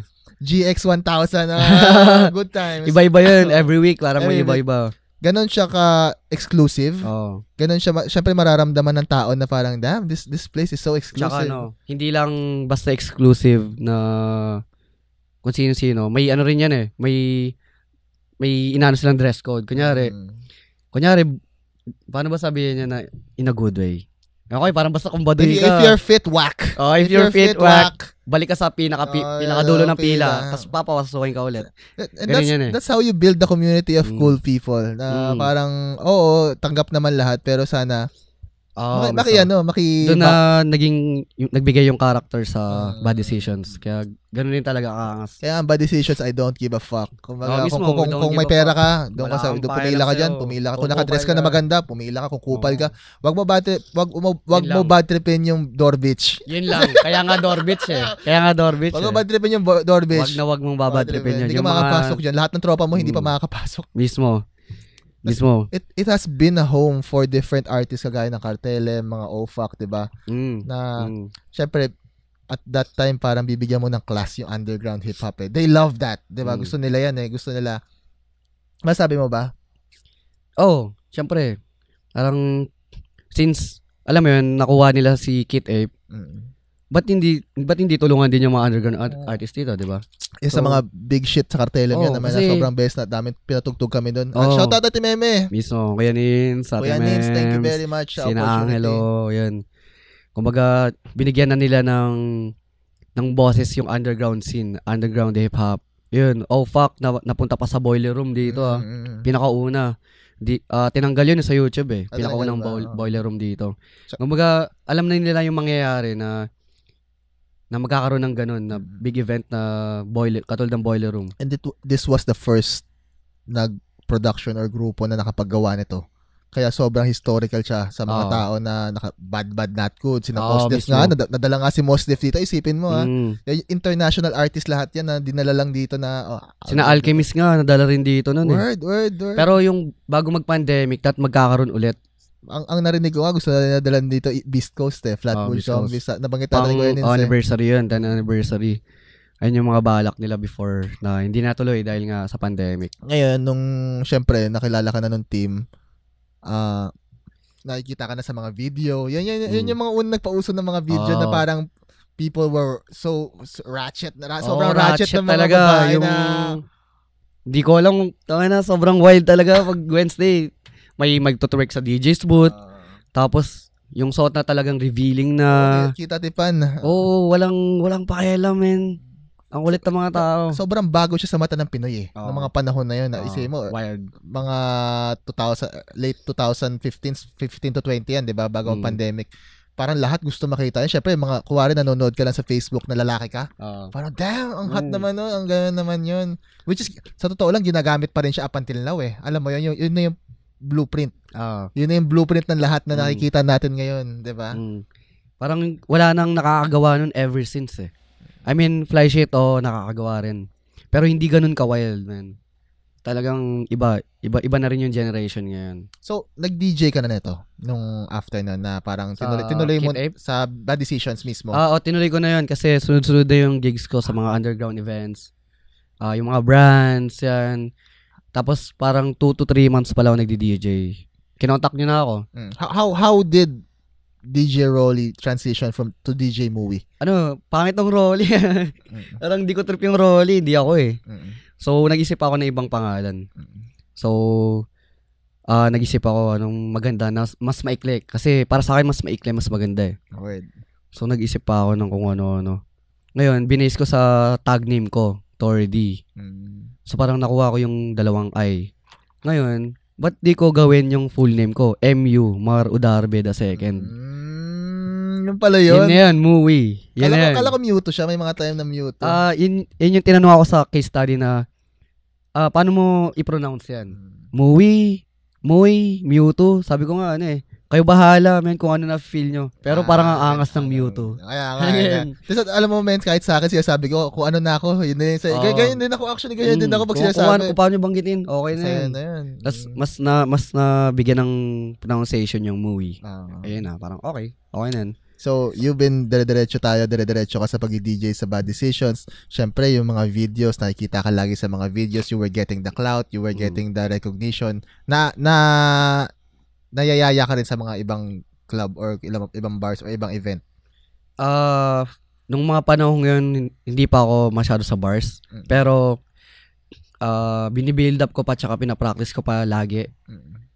Kasi yung playlist ko, medyo konti pa So, kailangan ko pa magdig. How do you even plan your playlist? Paano mo pinaplan yan? Mahirap Yung gusto mo o yung gusto nila? Actually, nung panahon yun, yung gusto ko lang Hindi ko pa iniisip yung crowd ko. Tas kung ano lang yung naririnig ko sa bar, yung mga golden hip hop age, yan, mga old school. Yun lang yung dinadownload ko, dinidig ko. Kaya doon ako nasanay, tas na-practice ko yung kung paano i-transition yung isang hip hop song to another hip hop song. So, ayun, tas naririnig ko na lang kina Kuya Jayro, yung mga kuya-kuya kina Jassy Jesus, kung ano yung mga pinapatugtog nila, tas yung iba pinapasahan ako ng mga songs na taga-ibang bansa. Tapos yung mga collective na katulad ng Selection. Ang pinaka-importante sa DJ yung tenga niya. Tenga talaga. At taste. Tenga talaga, oo. Tsaka yung playlist. Tenga, playlist. Sa isang set, Mara, na 1 hour lang, ilang kanta yon sa tingin mo? Binibase ko kasi sa 1 verse, 1 hook lagi. So, 1 verse, 1 hook palit. 1 verse, 1 hook palit. So, let's say, mga 1 minute siya per song. So, kung 1 hour, 60 minutes. Around 60 songs. 60 songs. Basta 60 to 70 na sa area na yan. No? So, depende pa yun kung gaano kakabilis mag-transition or gaano kakabagal. Tsaka gaano kabilis yung BPM. Siyempre, depende rin sa kung. Pero, madalas, sobra-sobra yung songs. Okay. Like, mga rin na, 180, 200, mga ganun. Tapos, depende na lang yan. Iba't ibang lugar ba? Kailangan iba't ibang playlist? Depende sa bar. Yun nga. Iba't ibang lugar. Pero mostly, nag-stick ako sa style ko. Kasi, doon ako may kilala Kasi bawat DJ may kanya-kanyang styles yan May pare-pares na song, pero iba yung style. Gets no? So, kailangan i-play mo yung kung ano yung gusto mo, kung paano mo laruin yung song, paano mo laruin yung crowd. Ganun. Hindi yung same shit lang. after that na syempre nagba-bad decisions, paano nag-transition si Muwi to Cartel M, to a member? Ayun, dami ko kasing tropa sa circle niya, di ba? Si Matt, si Ja, sino pa ba mga... Ako, boss. Ikaw, di ba? Si Diba? Di, ihuhuli sana kita eh. Yeah. Si Roy, si Bobby. Ay, si Bobby ba? Nakalimutan ko na. Pero yun, si Ryan, hindi ko pa ka-close nun. Si Sika, hindi. Si Onin, hindi rin. Si J Woods, hindi rin. Kumbaga yun, lahat lang ng mga nasa Makati. Tayo, yan. Kayo lang yung close ko. Tapos, since wala pang DJ nun. Pero si Luigi ko nandun na eh. Hindi masyado. Yung kay Luigi kasi iba yung ginagamit niya, di ba? SPF ata or something like that. Hindi talaga DJ. Hindi DJ na DJ. So, ayun. Dalawa kami ni Tofu since kami ni Tofu lagi magkasama yan eh. So, videographer si Tofu. Tapos ako sa DJing. So, yun. Sabi sa akin, Mar, ano nga yun eh. Wala nang tanong-tanong eh. Parang, Mar, welcome to Cartel M. Ganun na kagad. Kasi sabi? Nakalimutan ko eh. Nakalimutan ko kung sino nagsabi. Basta sinabi lang na, Omar, welcome to Cartel M. DJ ka na namin. Parang, sige, do it. Hindi na yan. Kumbaga, wala na rin akong question. Kasi since tropa lahat. Tas masaya kasi may grupo ka eh. At saka same age range eh. Mismo. Diba? Nandun, kumbaga makakasama ko to, mga ka-peers ko to. Tropa kayo. Bike, sa skate, diba? Graffiti and shit. So, ayun. Parang doon na nag-boom lahat. Para after 8 months, nagdi-DJ na ako sa Cartel. Hindi pa nga ako resident DJ ng Bad Decisions nun eh. After 8 months, kinonta ko ni Kuya Nins. Parang, Mar, ano ka na, magiging resident DJ ka na ng... What is a resident DJ? Ano yung sabihin nun? Yung resident DJ is yung regular ka na doon sa bar na yun. Regular ka na sa night. Every week? Matic yun? Hindi naman every week. Kumbaga nasa rotation ka na nila. Okay, gets. Hindi na sila maghahanap ng mga random. Sino ba resident DJ ng Bad Decisions at that time? That time, ako si Bea, Zerzak, Tolo, si Jeric rin ata. Tas yung mga kuya din, sina Jairu. Ang dami rin nun eh. Pero syempre ako, bago-bago pa. Ikaw yung pinakabunso. Baby, Si Bea Bata, si Bata B po yun. Si Bata B at that time, popping na. Popping na siya nun. Kasi since dancer si Bea, tapos nag-transition din siya sa DJ. Ayun, putok na putok rin siya nun. Magkasabay sila ni Tolo nun ata, if I'm not mistaken. Diba? Philippine All-Star yun. Kaya nakikita ko, kapag nila nakikita ko pa rin si Tolo. Puro Kanye West tuwa ako. Pag nag-ano talaga tuwa ako pag siya yung DJ ng ano. So yun, sabi ko noon kay Kuya Nins, hindi ko pa deserve maging resident DJ ng Bad Decision. Word. Kasi may mga ibang DJs diyan na mas deserve nila. Yun yung sinabi ko. Sabi sa akin, hindi, wag mong sabihin yan. May potential ka, kaya mo. Parang ipupush ka namin, i-guide ka namin kung paano gawin yan. May tiwala kami sa'yo. So parang, sige, why not? Do it. Ayun na. So every time na magpi-play ako, may ine-expect sila sa akin. Tapos, yung expectations na yun, nasosobrahan ko, man. Ang ganda nun. Kumbaga, eto expectations, umaabot sa beyond that. Pero nagka-practice ka talaga, Mar. Nagpa-practice ako. As in, everyday na or sabay. Yun nga, may controller ka na nun eh. Kumbaga, papracticein mo talaga. Oo. Tapos doon ako gumagawa-gawa ng mga playlist. Gets. Kumbaga, buong songs. You even have the movie tapes, di ba? Yung mixtape. SoundCloud. Post natin dito SoundCloud siya, di ba? SoundCloud. Ito, post natin dito. The Mixtape. 1 and 2 lang yan. Pero may mga iba pa doon na mga... Yung 3 daw this year, sabi ni Mar. Sige. Kung hindi binigay ni Mar this year, buburahin natin to. ito, lagay natin dito. Yan. Kunwari nasa inuman kayo, kung gusto niyo nandun siya sa inuman na yon, play this shit. Ito. Yung una, yung vibe niya, medyo more on chileros lang, vibey. Yung pangalawa, medyo galit, parang hunger. Parang hungry ka. Gusto ko makita yung 3. Ako nang bibigay yung 3. Yun ang ano. Feel ko iba na yung sa 3. Ibang karakter naman eh. Ang ganda. Feeling ko nga dapat you do it madalas eh. Kasi wala akong masyado nakikita eh. Kumbaga, syempre madami tayong work ngayon pero what's stopping you from doing that? Yeah. The name is there. Actually, yung dami nagtatanong na kung kailan eh. Parang di ko rin masagot. Pero nagpo-post ako parang di ko rin nagagawa. Ewan ko. Sarili ko lang kalaban ko talaga. Procrastinate. Kahit ako minsan may mga ganong moments talaga na parang kaya naman to next week. Tapos gulat ka next month na. Tapos gulat ka next year na. Sa lahat ng artist, man, do it. Oh, Yun gawin nyo lang. Gawin mo lang. Kahit ano pa yan. Kahit nga simulan mo lang ng parang konti lang muna. Oh, mismo. Gulat ka na lang. At least, gago 3 hours na. small progress is a still progress. I love that. Making money out of DJing. Sa tingin mo meron talagang pera dito? Meron talaga siya. Pero, dati, hindi ko siya tinitignan sa ganun. Kumbaga, ini-enjoy ko lang lahat. Passion. May kilala akong DJ Mar na ganit, na binanggit sa akin to. Hindi ko nababanggitin kung sino yung pangalan. Sabi niya, before, he was a DJ na hip-hop. Normally sa mga bar sa poblasyon, mga ganyan, di ba? Tapos parang nag-transition siya sa DJ sa BGC. Mainstream. Na mainstream, masabi mo mainstream siya. Mainstream na tunog. More on ano na to dubsteps, more on EDM, di ba? Can you share us something about that? Choices pa rin yan. Parang kasi may mga underground DJs na wala sa mainstream pero nakapunta ng ibang bansa.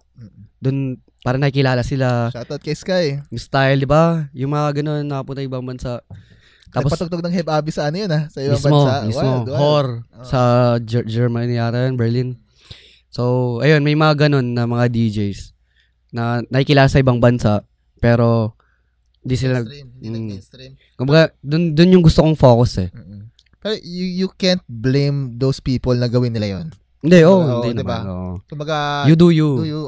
Parang gets naman kung gusto mo mag-mainstream, nandyan yung pera. Okay lang yun. Hindi rin natin alam kung ano kailangan nila talaga at that time, di ba? Na parang malay mo, may baby na or kung ano man. May family or what. Kailangan consistent, ganun. Ayun. Do you consider that? Na parang magpaka-mainstream na parang you have to play these songs, you have to play din. Doon naman mawawala yung character mo, pero para sa akin lang, kung gusto mo mag-stick sa character mo, gawin mo lang yung gusto mo na walang pilit. Kumbaga, syempre kung against sa will mo yung mag-play ka ng mainstream, then don't. Wag mo na i-play. Kasi mapipilitan ka lang eh. Tsaka, papangit yung may isip mo. Kasi inisip mo yung character mo. Yung style mo, yung style mo, yun din yung iba. And again, wala pong masama sa kung kailangan mong gawin yun. And gawin mo siya. Wala nang pakialam yung tao. Kung may pakialaman dyan, sobrang babaw na lang yun. Kung may opportunity kang maganda sa mainstream, gawin mo. Why not? Diba? Why not? What does a DJ really do, Mar? Introduces songs. I mean, para sa akin kami yung nagpapakilala ng mga bagong songs. Siyempre, good times din eh. Alam mo yun, na masaya lahat. Pero wag niyong kalimutan pag nasa bar. Pag yung mga bagong songs na naririnig nyo, i-vibe nyo lang. Kahit di nyo alam yung kanta, i-vibe nyo hanggang sa may gets nyo siya, onte-onte. Tama, may mga songs nga na isipin mo, mga baile, mga funk, tas di naman siya ganun ka-lyrics, pero yung vibes, di ba? Tas di mo alam yung title, di mo alam kung saan siya galing, di mo alam yung song, pero na-vibe mo siya, tas tumatalong kayo, masaya kayo lahat. Naramdaman mo yung alak, yung pagbabaga, you feel it. Na-feel mo lahat. Tas, ayun, yun yung para sa akin. Yung ginagawa talaga ng DJ. Best place na you have played, masabi mo? Best place, Bad Decisions talaga. Since day one. Ayun yung top ko, number one. Kasi kahit saan kami pumunta, wild. Tapos nagagawa namin lahat ng gusto namin gawin eh. Nape-play namin lahat ng gusto namin i-play. Tapos yung mga crowd, tsaka yung mga colleagues na DJs na taga ibang lugar din. Alam mo yun, na-vibe nila, tapos na-vibe namin sila. Ganun lang. Na tuloy-tuloy lang. Tapos ano pa ba? Yung mga bars yan, Kampay. Shoutout Kampay, baka naman. Apoteka, yan. Apoteka, Sinchaw. Yan, magaganda yung mga crowds dyan. Shoutout nga pala sa Kampay, man, kaya natin mga tropa natin. Mga tropa dyan. Yes, mga bartender dyan. Nag-aalaga sa amin. I love you guys. Solid yan, mga bouncer. Sina Kuya, solid. Yan, sa Apoteka, syempre Apoteka. Parang yun yung mga home base natin yun eh. Mga home base natin yung binabanggit. Mga boogie. Yan, matik yan. Yan, lalo yun, boogie. Doon rin nag-start. Parang bago pa ako mag-poblasyon sa boogie. Ayun yung pinaka-poppin na hip-hop. Hindi pa nga putok na putok yung boogie nun eh. Diba? Nandun na yung boogie. Kumbaga, after Wednesday sa Bad Decisions, Boogie naman. Sa Sabado naman yun, Saturday. Doon lagi yung mga tropa. Kung may best place, of course, there's gonna be a worst experience pa rin sa pag-DJ, diba? Oh. Ayoko na banggitin kung saan man to, pero you share it for us. Yung mga worst, yung yung mga owner na magsasalita na kung ano yung dapat mo i-play. Yan yung pinakapangit na feel ko alam lang lahat ng DJs to na sasabihan ka na ganito i-play mo kasi ganito yung crowd, blah, blah, blah. Pero okay naman piniplay mo. So may scenario ako na white boy na pure business lang. And tas sinabihan ako na play ka naman ng ng mga R&B. R&B na nga piniplay ko mga Usher, Chris Brown. Sana pa bang mas R&B diyan, di ba? So parang ngayon parang basta ginawa ko lang basta yung basag yun, ganun. medyo basag trip siya. Madaming beses ba nangyayari yan? Di naman. Fortunately, di naman ganun karami. Di naman lahat nagaganon. Parang, syempre, kaya ka nga kinuwang DJ para i-play yung style mo. May trust na dapat yun sa mga sa mga kumukuha po ng DJs, artist, kahit director nga kumbaga, hayaan nyo sila. Tsaka, take note, every bar, iba't ibang genres yan. So, kailangan mo alamin yung genres tsaka yung crowd bago mo isalang yung playlist mo. Speaking of genres, Mara, kumbaga, syempre, alam ko yung main mo, hip-hop Kumbaga, kaya mo, binabali mo ba yung shit na ginagawa mo? May times na ganun, binabali ko. Hindi lang basta hip-hop. May times na nag-house ako. May times na... Techno? Hindi, medyo mabigat yun, depende. Lighthouse lang, tapos mga disco, mga ganun. Kumbaga, pangsayahan lang, pahinga lang ba? Pahinga na. Tapos pahinga muna kayo sa bigat ng hip-hop, ganito muna, Lilo, sabay balik ulit doon. I-read mo lang yung crowd bago ka mag-change transition or genres para at least may buwelo lahat. Ganyan lang. Ang pansin ko kasi syempre iba't ibang lugar, iba't ibang genre, iba't ibang araw, iba't ibang syempre kung kinuha ka may mga hip-hop nights, may mga ganitong nights. Pero alam ko sa Spectre nag-rave. Nag-techno ako. First time ko mag-rave techno as in... Something new, di ba? Something new sa akin. Gusto ko nga iba yung pangalan ko na, hindi mo kasi gusto ko nga Mewtwo Yan pang-rave yun yung Mewtwo Ang ganda nun. Kasi first time ko mag-play nun. Yung pangalan ng Mewtwo parang pang-techno talaga pampaluan Diba? Na yung mga boogs. Mga ganun. So yun, first time ko mag-play ng techno. Okay din, parang bago sa ginagalawan ko. Tapos, syempre yung crowd nun iba. Parang masaya din yung crowd lalo sa mga rave parties. Sabi nila, Mar, ang mga DJ daw, madami daw chicks. Stereotype yan. Depende sa DJs yan. Kasi ako, nag-DJ ako for the music Hindi ko naisipan na may mga ganyan pala Pero, may lumalapit. Pero as a entertainer, kailangan mo sila i-entertain. Pero hanggang dun lang yun. Sa akin hanggang dun lang yun. Hindi ko hayaan na i-take advantage yung mga ganyang kababaihan. Kasi syempre, lasing na sila or what, alam mo yan. At saka natutuwa sila sa ginagawa mo Mismo. It's the same as for artists diba? Syempre, entertainer ka Nasa entertainment business tayo Mismo. Kaya nga, entertainment business. Business. Yun yung term. Business. Tapos minsan, yung mga lumalapit na ganun, opportunities and connections. Hindi mo alam na parang yung... May weddings, may mga referral, may birthdays. Doon ka nakikita na mas malaki. Lahat ng nanonood sa'yo, customer mo. Lahat ng nanonood sa'yo, pwede maging potential customer. Hindi mo alam na parang...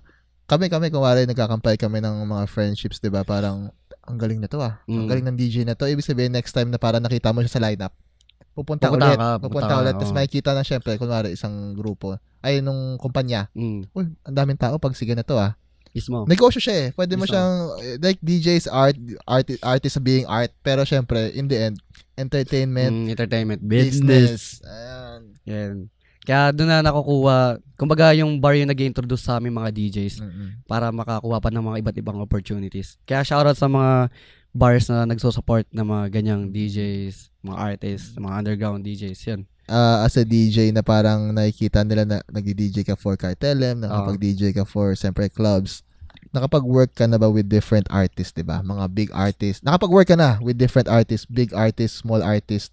Kamusta yung experience? At sino-sino sila? Di pa ako nakaka-work with like work na collab Pero nakasama ko na sila. Ayan. Like DJing. Technically, kunyari mga International DJs. Like, name some. Uh, Alam ko na nakapag-DJ ka na for Al James. yun. Nakapag-DJ ako kay Al James. Kay Kuya RJ. Sino pa ba? Sina Paris ba? Ayun, si Mbinel? Paris, Mbinel, si Russell. Mm. Yan, ako nag-DJ sa kanila nung fly shit time. Syempre, parang nakapag-work ka na sa Bad Decisions, nawala siya. Nawala siya eh. It was the hottest club. It was the hottest type shit na pinupuntahan ng mga tao. Nawala siya. Ngayon, parang nagbunga dyan is yung fly shit. Fly shit. One of the best places na I'd had post-pandemic na parang pinupuntahan every Wednesday na parang Wednesday din. Parang tuwan-tuwa ako dito sa pangyayari na to. Parang naramdaman ko ulit yung Bad Decision. Mismo. Lahat ng tropa pumunta doon eh. Lahat din ng mga nag-bad decisions dati pumunta doon. Kumbaga yung vibes, gusto ko yung venue, man. Actually, gusto ko yung venue nun sa Ortigas na parang pwede ka manigarilyo, pwede ka mura pa ng alak. Kumbaga yun yung medyo sa Bad Decisions, medyo mahal, diba? Doon talaga mura lang na lahat ng ganap. Tapos everyone was there. And every people was familiar. Lahat ng trasher pumunta doon. How did you became part of Fly Shit? Kilala na nila ako yung Swisha Boys, sila Neil, Jello. Shoutout Swisha Boys, sino mga Swisha Boys? Neil, si Jello, si Miggy, yan. Kilala ko na sila, Bad Decisions pa lang. So actually, ang dami talaga nabubong community, mga collective doon sa Bad Decisions, sa tropa yan. So nung sa Fly Shit, first time nila mag-host. So, ako yung tinanong nila kung pwede daw mag-DJ. Sabi ko, sige. Ilang oras? 3 hours daw. Sabi ko, iba yan na. Haba na. Tapos, yung pala, ako lang yung DJ. Ako lang yung pinaka-unang DJ talaga nila. So, Okay. Isa lang. So, yun na. After nun, nagustuhan ata ng mga owners hanggang sa continuously na. Fly Shit pa rin to. Fly Shit pa rin yan. So, doon na ako kinukuha lagi ng Fly Shit. Outside Mafia, doon na rin pumutok. Outside Mafia is sa mga Fly Shit ang nag-introduce. Masabi ko matagal na yung outside kasi syempre underground nakakasama ko na rin naman sila. Nakakilala ko niyan. I think there was this one time pumupunta sila Stan doon nang hindi pa sila sikat. Di pa. Pumupunta na talaga sila. Sina Cashman. Kasi nag-iinom lang sila. Tapos parang I think may time na kinausap ko si Stan doon. Sabi ko, kausapin mo yan si Jello. Bagay kayo dito. Kayo yung pinakabagay dito na kumbaga kung ano yung binigay sa amin ng Bad Decisions, binigay sa kanila ng Fly Shit. Parang ganun na rin yan, no? Parang next gen. Yung Bad Decisions, tapos Cartel, tapos Fly Shit, outside. Tapos lagi na silang tumutugtog doon and syempre, malamang yung outside may community na yun na dinadala nila doon and everyone loved that. Diba?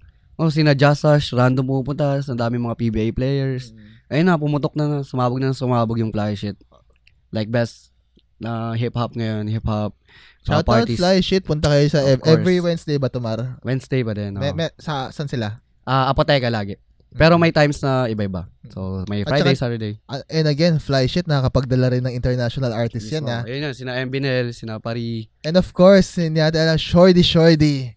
Nakakabaliw yun, ha? Na parang hindi ko in-expect na what the fuck na Sino ba team ng Fly Shit, man? Para malaman lang ng crowd. And Swisha Boys, buong grupo? Buong grupo ng With Fly DJs? Shit. Lahat, Yung ngayon ng group ng Fly Shit, ako, si Daze, si Tomas, si Neil, si Jello, si Miggy, tapos si Dudes. Si Lakika. Lakika. Pero, kasama, affiliated. Kasama yan si Lakika.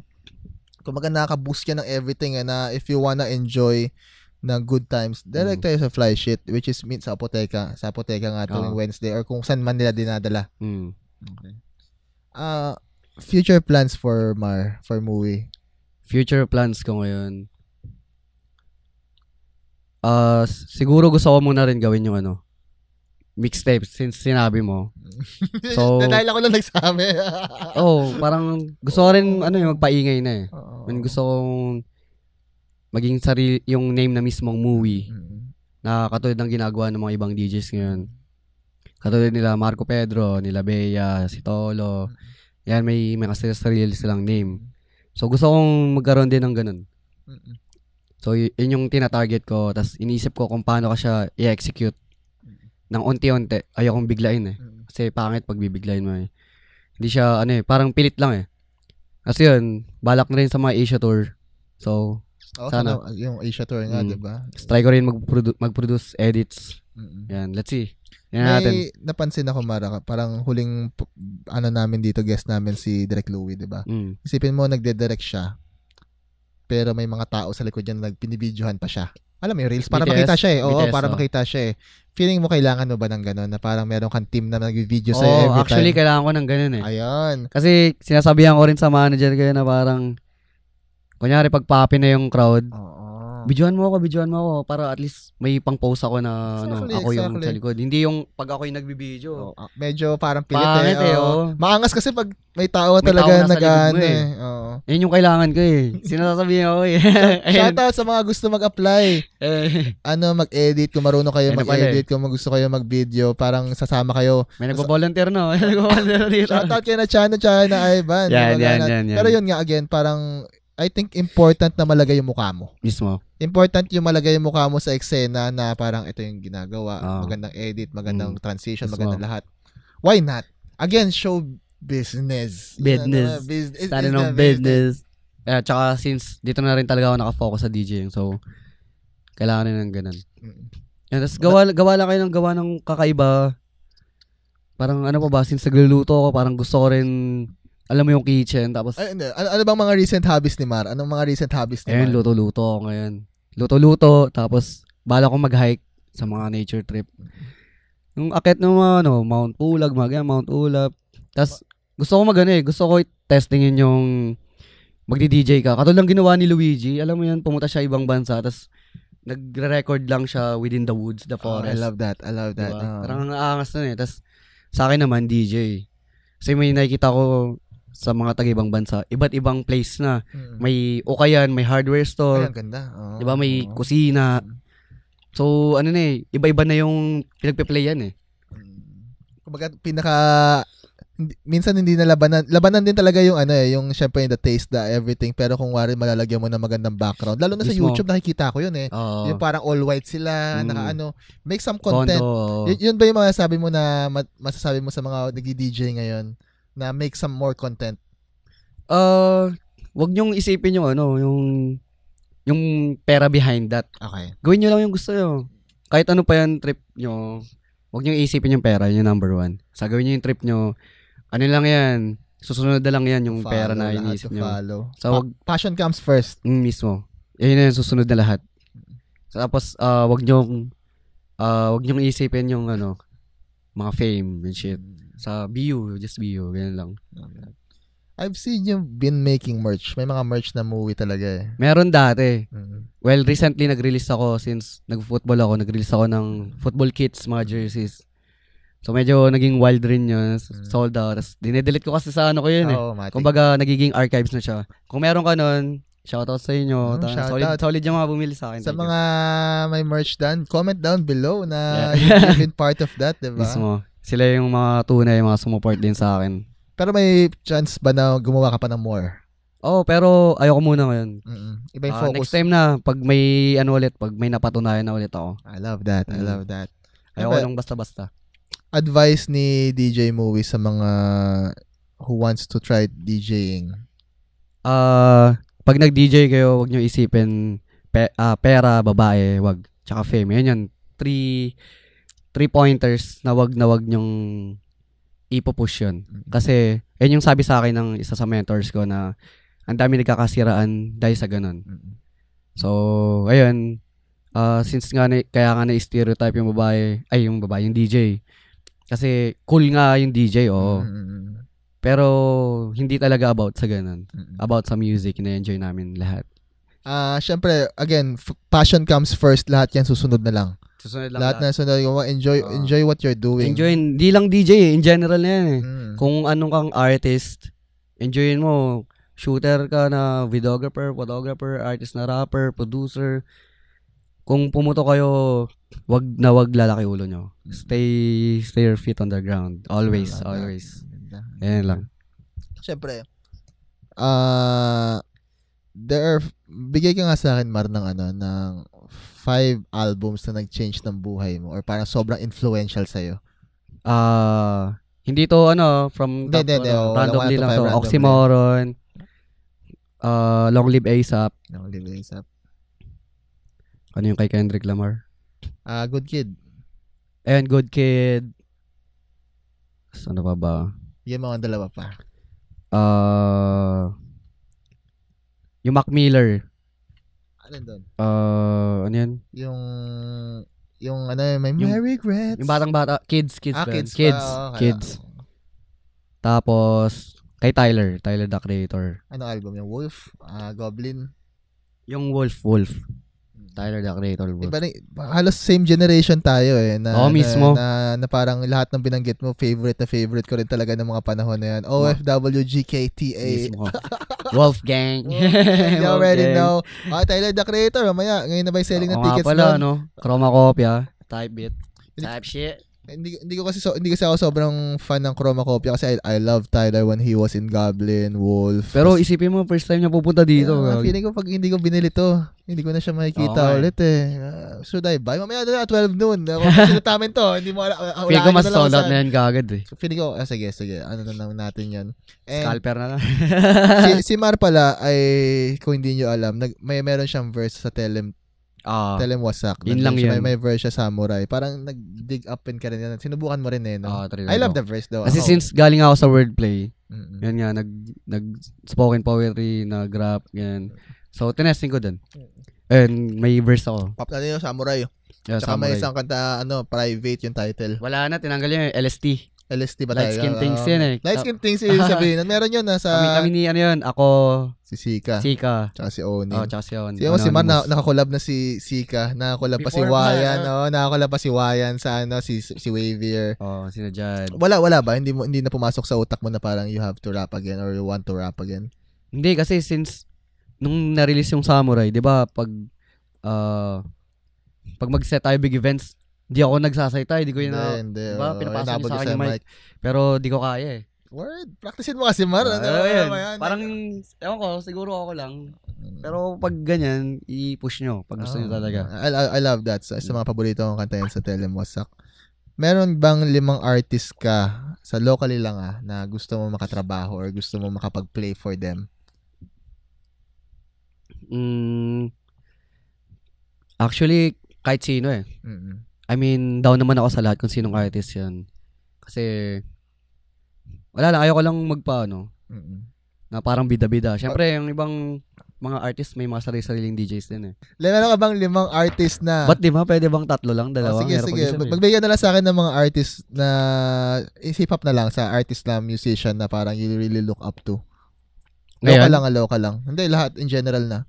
RJT talaga. Tsaka... Sino ba ngayon? Kahit grupo, kahit ano. Kahit LM pa din. Abangan nyo. Hindi. Believe in your group. Believe in your crew. Believe in your crew. Pero RJT pa rin talaga. Yan. LDP days. May gusto ka bang i-add bago matapos yung podcast? Like say something to the fans, mga bago, mga luma. Nasabi ko na sa mga para sa mga bagong DJs. Yun lang yung 3 pointers. Yun lang laging tatandaan. Sa mga fans naman, hindi naman sa mga aspiring. Syempre salamat sa support. Alam mo yun, hindi lang sa akin eh. Parang sa lahat na yun eh. Sa night na nagiging, alam mo yun, top 5 underground events dito sa Pilipinas, nasasama kami. Kasama kayo dun. Nakita ko yun Parang I think may nag-post yan nung nakaraan lang. Siguro kanina nga lang parang Bad Decisions, Fly Shit, Unlimore. Shout out Unlimore. Planet Workshop. Tapos yung Regardless. Mga tropa. Actually, mga tropa nga lahat yun eh. Actually, maliit lang talaga eksena kaya magkakilala lahat.